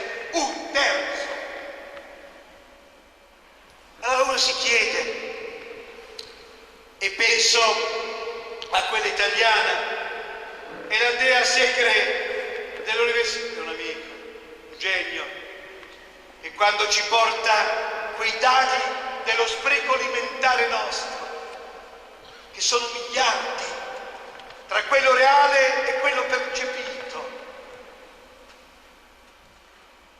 e dice quello reale sono circa 13 miliardi che noi sprechiamo, quello che oggi si tocca sono 8 miliardi, ma è molto di più. E allora amici, umilmente, ma proprio umilmente, l'ultimo dato che ci viene consegnato, che l'anno scorso le spese militari sulla faccia di questa terra per difetto, 1.776 miliardi di dollari. E non ci sono i soldi. Guardate, l'altro giorno ero in Costa d'Avorio, dove da 33 anni il gruppo Abele è lì. E diamo una mano ai ragazzi a fare un'agricoltura diversa, a tornare nei villaggi, avendo imparato lì degli strumenti diversi. 2 mesi fa ero in Messico, dove Libera è presente, ma dove il gruppo Abele lavora nell'immondiziaio. Noi siamo a Oaxaca, a 400 km dalla città del Messico. Nell'immondiziaio della città vivono 2500 persone. Mi permetto di dire questo per condividere questo grido. E chi è che vive nell'immondiziaio? Donne con bambini. I mariti sono andati lontani, molti non sono tornati. E mentre i camion scaricano i nostri rifiuti, raccolgono le bottiglie di plastica, tutto quello, e noi cosa facciamo? Gli diamo una mano con i rifiuti a costruirsi la casa, perché con i rifiuti si possono fare casa, con quelle bottiglie di plastica, con quegli oggetti. Il grido della terra, il grido dei poveri. Dobbiamo fermarci sui nostri stili di vita, i nostri sprechi, non solo alimentari, ma a volte le nostre energie sprechiamo. E allora in questo senso, senza il filtro della giustizia, amici, l'errore è sempre lo stesso. Si considerano come minaccia del bene comune non le disuguaglianze che creano povertà e miseria, ma come minaccia si dovrebbe sentire le disuguaglianze come minaccia, no, gli effetti delle ingiustizie. Allora la minaccia diventa l'immigrazione, il popolo della strada, quelle donne. Lo so che per voi non è così, perché di venire di sabato sera alla vigilia della Pentecoste, io ho pensato a quella marea di persone che lì fuori sono andato a dare la mano a ciascuno, che sono lì, che non hanno potuto entrare, a voi qui.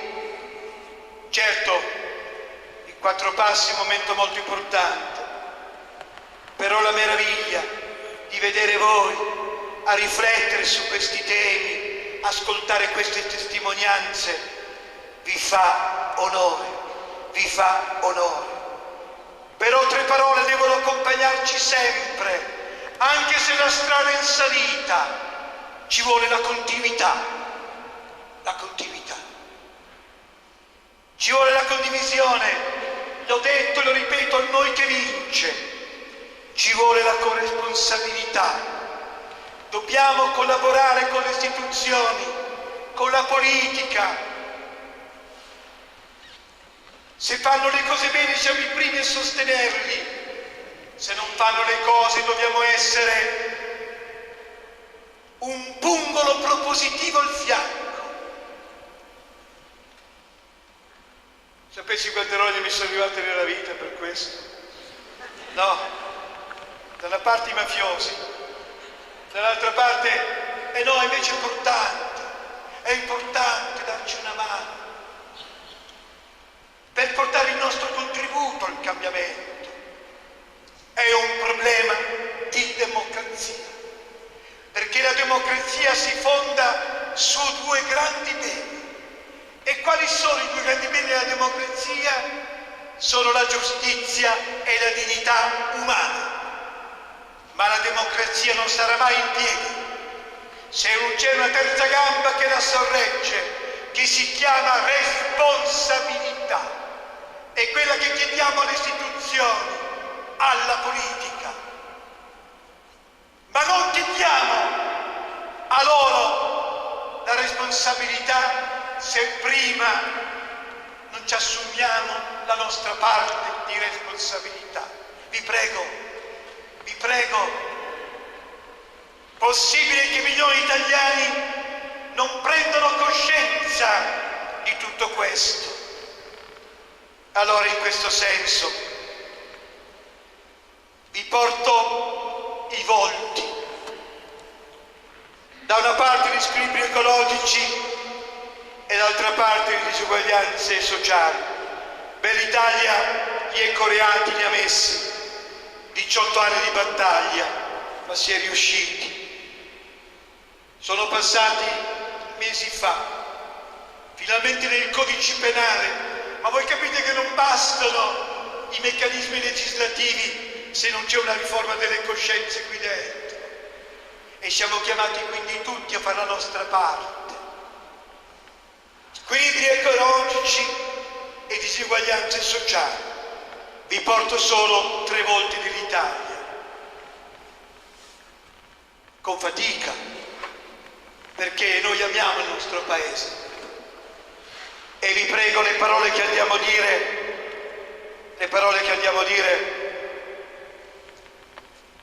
sono perché abbiamo bisogno di parole vere. Dove mancano le parole vere si crea violenza, si crea ingiustizia. Ha bisogno di parole vere, cariche di amore, ma anche di assunzione di quella responsabilità. Troverete che chi semplifica, chi giudica, noi non venga meno il nostro coraggio di fare la nostra parte, mai in modo retorico, mai demagogia, sempre seri, sempre documentati, ma poi anche il coraggio della parola, che è un atto d'amore, è quello che ci spinge. A me non spinge me, ma ho sentito voi. Io ho conosciuto altri amici in questa provincia. E allora guardiamo a casa nostra. Secondo l'ultimo rapporto Istat, registriamo dei livelli inaccettabili ancora nel nostro paese, di povertà, di disuguaglianze. 4 milioni e mezzo di povertà assoluta, è un grido, vi prego, è un grido, è un grande grido. Mi ha fatto piacere quando tu hai sottolineato l'agricoltura sociale e hai detto società cooperativa agricola sociale. Quei 50 tipi di verdure, di frutte, di ortaggi, questa meraviglia in 4 ettari coltivati, uno a riposo in questa rotazione per dare dignità. È un atto d'amore verso la terra, ma è un atto di libertà verso le persone. Tu immagina quanto di più si può fare. E devo dire che l'attuale ministro dell'agricoltura, che è un bravissimo ragazzo, si sta inventando di tutto per restituire le terre, per creare le possibilità che i giovani possono riappropriarsene per fare un servizio. Dobbiamo sostenere questi percorsi, anche perché 4 milioni e mezzo di persone, la povertà assoluta, triplicati negli ultimi 7 anni, ma sono 9 milioni quelli in povertà relativa, più che raddoppiato rispetto al 2008. E lì ci dice 1 milione di bambini vive la povertà assoluta nel nostro paese, che vuol dire una grave deprivazione materiale. Ma attenzione, secondo l'ultimo rapporto dell'Istat, la stima delle persone a rischio povertà o esclusione sociale sfiora in Italia il 28,3%. Lo so, siamo qui per riflettere, conoscere per diventare anche noi più responsabili, per portare il nostro contributo, ognuno per la sua parte. E la prima parte fondamentale del contributo è quello di conoscere, per sconfiggere un grave peccato che c'è oggi, lo chiamo così, che è il peccato del sapere, cioè la mancanza di profondità. C'è troppo sapere di seconda mano per sentito dire. E invece noi abbiamo bisogno di conoscere, di guardare in faccia la storia delle persone. E tu l'hai detto, sono diventati come i nostri figli. A volte abbiamo delle immagini. L'unità di misura dei rapporti umani è la relazione. E allora c'è una povertà, che è la povertà più grave del nostro paese oggi. È la povertà culturale. E la povertà relazionale. Guardate che mai come in questo momento la solitudine a tutte le età è uno dei dati più gravi. E la solitudine dilata, sofferenza,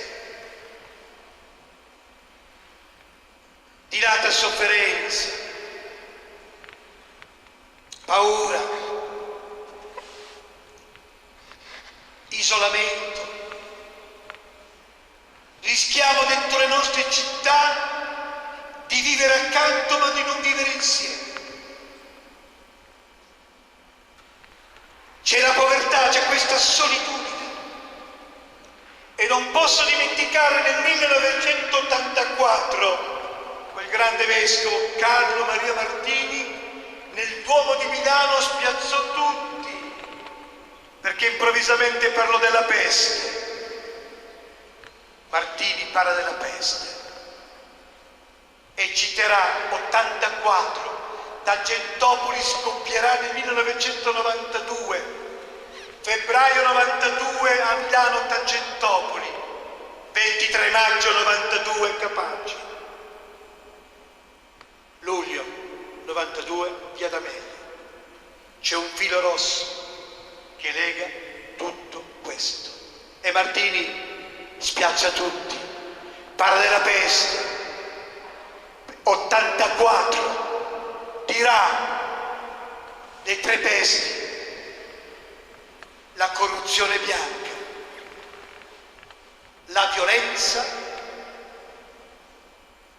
la solitudine.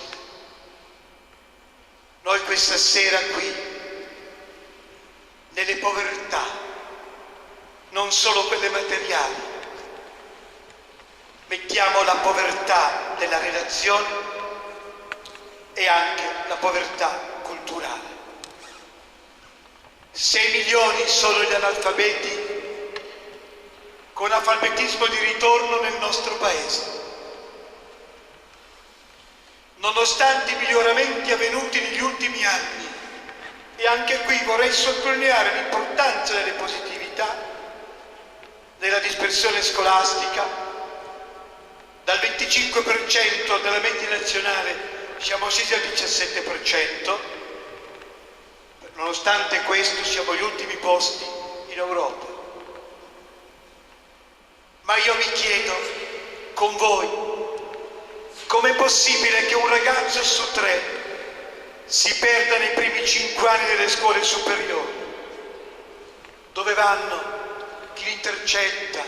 Cosa offriamo? Ve lo chiedo, ce lo chiediamo questa sera, perché sono i nostri ragazzi verso i quali noi dobbiamo inventarci di tutto. E allora sulla cultura, sulla scuola, sull'attenzione alle persone più fragili, abbiamo bisogno che ci si metta a testa.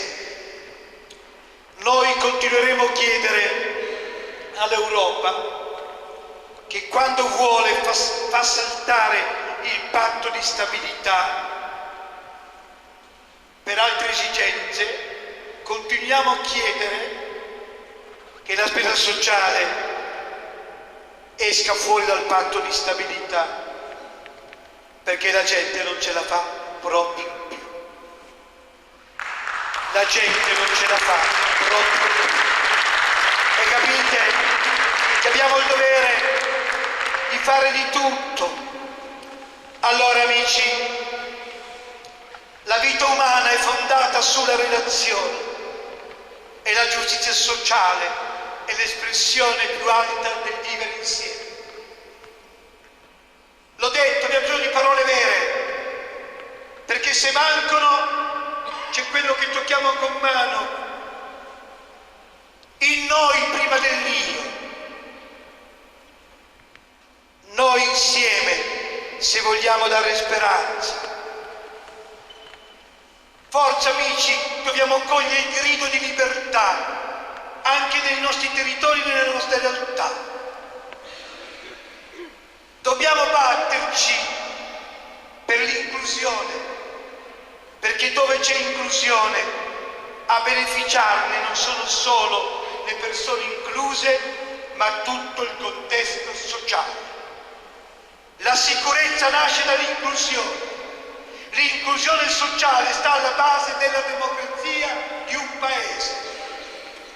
Quindi dovrebbe essere l'obiettivo principale della politica del nostro paese. E attenzione, solo se si ha l'accesso alle risorse garantite dai diritti sociali a fianco dei nostri doveri, solo se si ha l'accesso a quelle risorse garantite dai diritti sociali e dall'assunzione delle nostre responsabilità, si può avere l'opportunità di sviluppare le proprie capacità e le proprie potenzialità. I diritti sociali abilitano, lo ripeto, abilitano a esercitare gli altri. Non basta avere i diritti civili e politici se non ho i diritti sociali, che mi mettono in grado di poter assolvere quei diritti.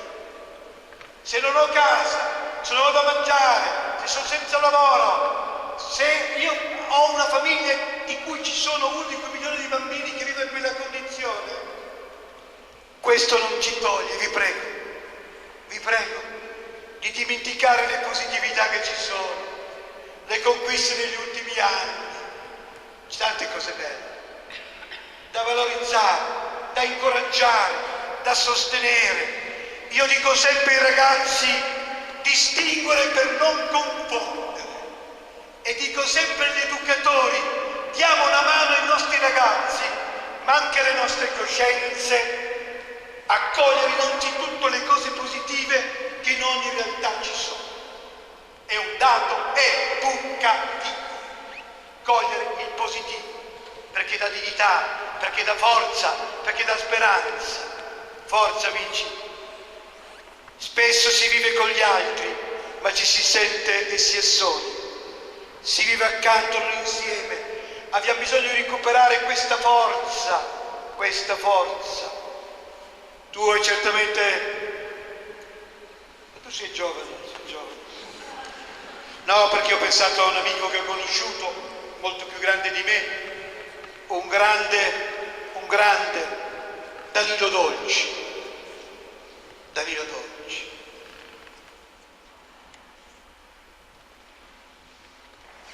Quando diceva che l'educazione è un sogno condiviso.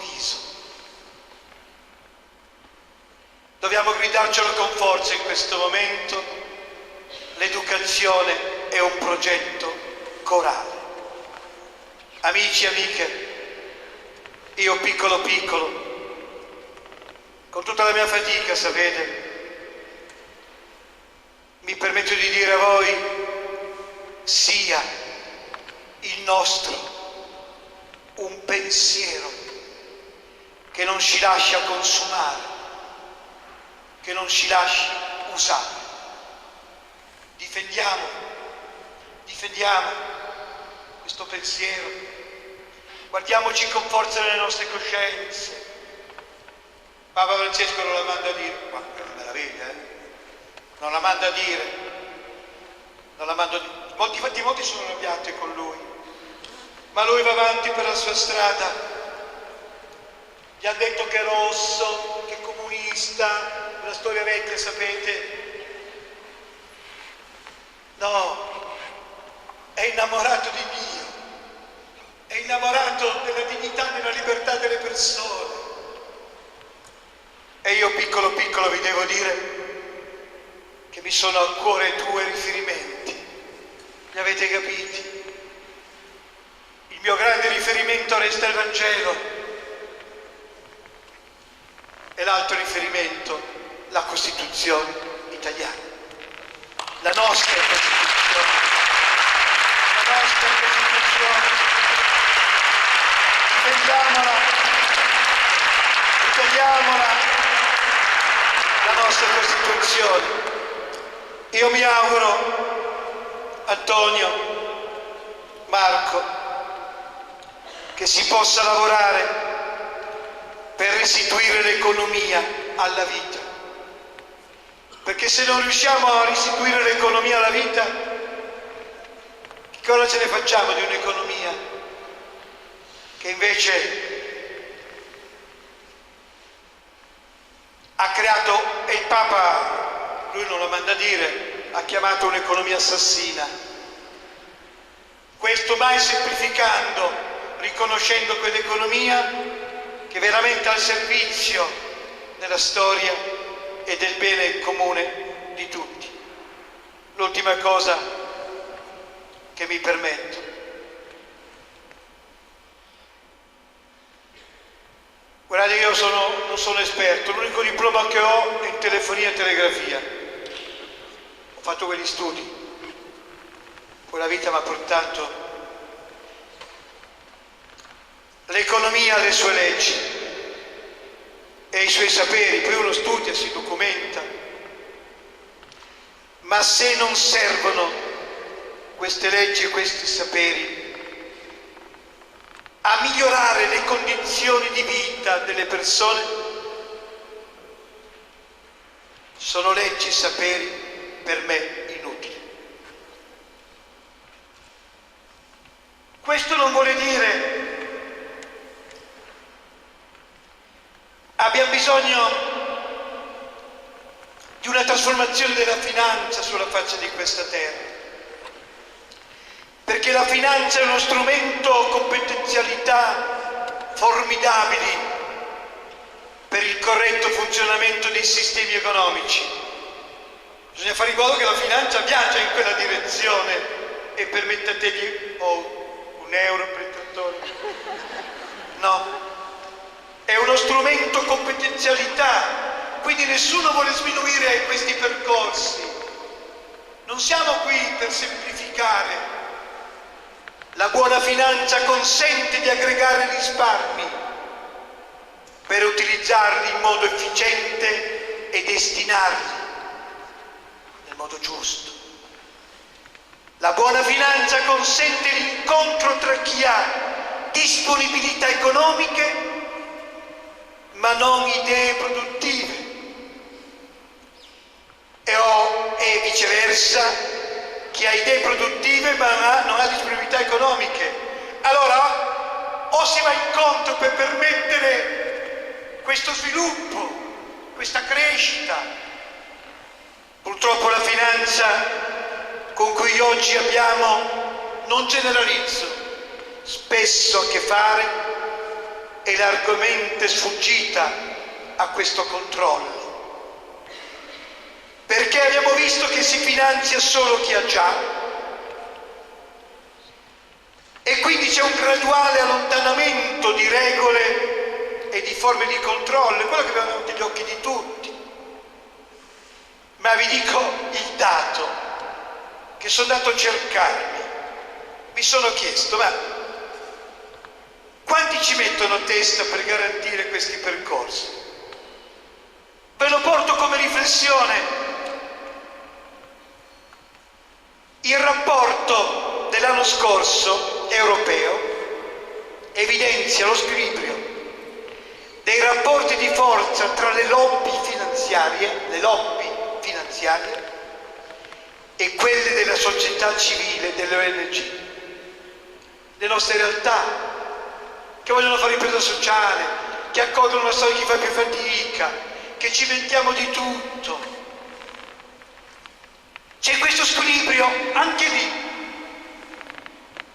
La finanza spende in attività di lobby 30 volte di più di qualunque altro gruppo di pressione. Ad esempio l'industria. No, la finanza a Bruxelles c'ha 1700 lobbisti che lavorano lì per questo. E allora uno si chiede, ma i nostri mondi sono rappresentati lì nella finanza perché ti vada in una direzione? I rapporti tra i rappresentanti delle lobby finanziarie e la rappresentanza delle nostre realtà o dei sindacati in gruppi di consultazione sono per la Banca Europea dal 95 a 0. Noi non ci siamo. E soprattutto negli altri organismi a 62 a 0. Noi non ci siamo. Quindi i nostri mondi non ci sono a quei livelli. Non è che uno vuole sgomitare, ma il segno di lobby, di giochi, di interessi, corruzione e mafia sono veramente le due facce della stessa medaglia. Anzi, la corruzione è l'avamposto di giochi criminali mafiosi. E oggi, in questo momento storico, le mafie sono forti, perché nel momento di grande crisi economica e finanziaria loro i soldi ce l'hanno, li hanno investiti, li riciclano, li investono. E una delle filiere che tu giustamente hai ricordato è l'agroalimentare, ma lo zoccolo della droga resta ancora forte. E poi i mafiosi quello che annusano, perché il loro obiettivo, loro hanno due elementi forti: l'obiettivo di fare affari, denaro, scale, e l'altro elemento forte per loro sono le relazioni. Le mafie vivono di relazioni. E voi capite che noi siamo qui da 400 anni in Italia a parlare di Camorra, da 150 anni a parlare di Cosa Nostra, da 120 anni a parlare dell''ndrangheta calabrese. Stima, riconoscenza alla magistratura, quanti impegnati rischiano, alle forze dell'ordine, non è in discussione, segmenti anche le istituzioni impegnate, ma qualcosa non funziona, non è possibile da secoli. E fu un prete nel 1900 di nome Don Luigi Sturzo, che fonderà poi un movimento popolare da cui nascerà la Democrazia Cristiana. Nel 1900 Don Sturzo disse: la mafia è in piedi in Sicilia, ma forse la testa a Roma. Risalirà sempre più forte e più crudele verso il nord, fino per andare oltre le Alpi. È la storia, è la storia.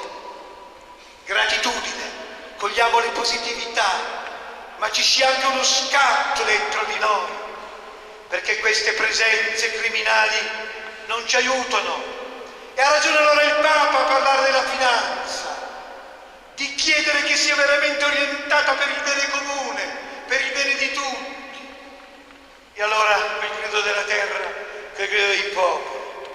Amici, ci voleva Francesco per dire queste parole.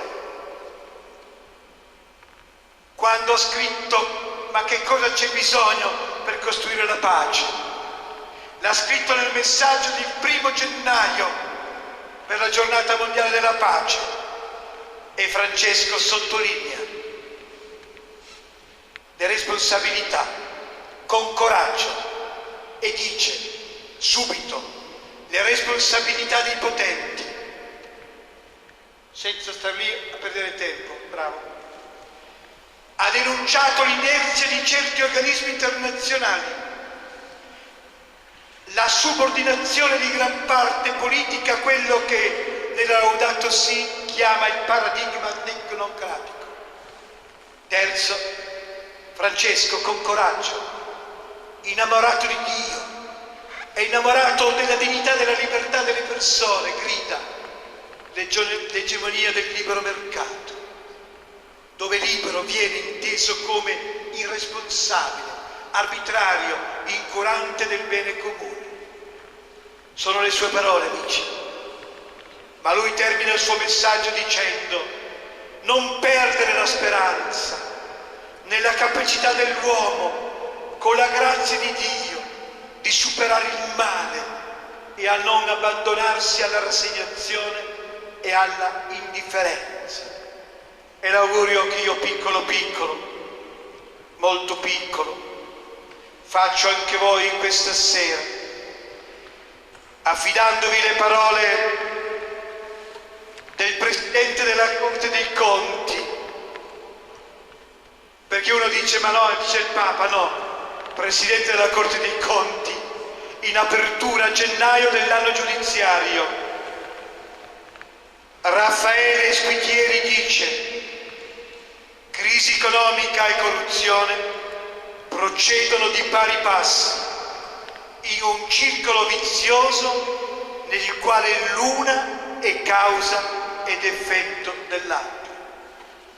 Questa è la nostra realtà, ma noi siamo qui per unire le nostre forze, i nostri pensieri, per essere cittadini veri e per tradurre, amici, il no, il no, il no. Diciamo no alla corruzione, no all'illegalità, no alle furbizie, no alle mafie, no all'usura. Dobbiamo tradurre i no necessari in noi, capaci di costruire cambiamento. Ma soprattutto dobbiamo sviluppare l'impegno su più piani strettamente connessi: la relazione, quello culturale e quello sociale. Vi auguro di essere anche voi costruttori di questa speranza e vi auguro di essere sempre più capaci, so che voi lo siete, di riempire la vita di vita. Vi auguro un po' di sana follia, come quella che Antonio, Nicoletta e Marco questa sera ci hanno portato. Di fronte ai bisogni della gente ne vale la pena.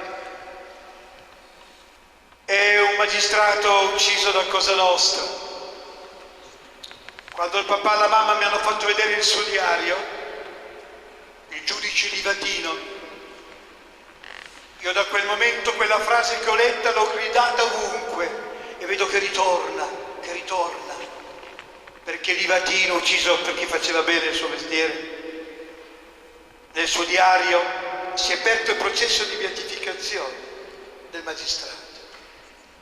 Chissà, aveva scritto nel suo diario che alla fine della vita non ci sarà chiesto se siamo stati credenti, ma credibili.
Grazie Don Gigi Ciotti, la forza, il coraggio, l'energia in un uomo piccolo come ti definisci tu, ma così grande. E siccome i segni sono importanti, come hai ripetuto più volte questa sera, e allora cerchiamo insieme di aiutarci davvero a sconfiggere quella che Don Gigi ha chiamato l'abitudine a delegare, e aiutiamoci a vedere, a scoprire il bene che c'è in ogni situazione e forse anche a scuoterci e a tirare fuori il coraggio poi di farlo, questo bene magari insieme, che forse viene anche meglio. Grazie a Marco, grazie professor Antonio, grazie a Franco. Chiudo io, Roberto, e allora vi ricordiamo 21-22, 28-29, vi aspettiamo naturalmente al Parco Sant'Artemio. Don Luigi ha citato spesso Andrea Segre, sarà con noi in fiera il 28 di maggio, sabato alle 9 del mattino. Vedremo insieme Il peso dell'acqua, una storia molto potente sull'immigrazione. Sarà con noi anche Andrea, quindi potremo parlarne. Grazie a tutti i volontari anche per questa sera per il grande lavoro, a Federico, a Eddie per il supporto tecnico, grazie agli amici fuori che sono stati davvero grandi e pazienti per stare lì al freddo fino a questo momento. Un grande abbraccio per Don Luigi, davvero, grazie anche a voi.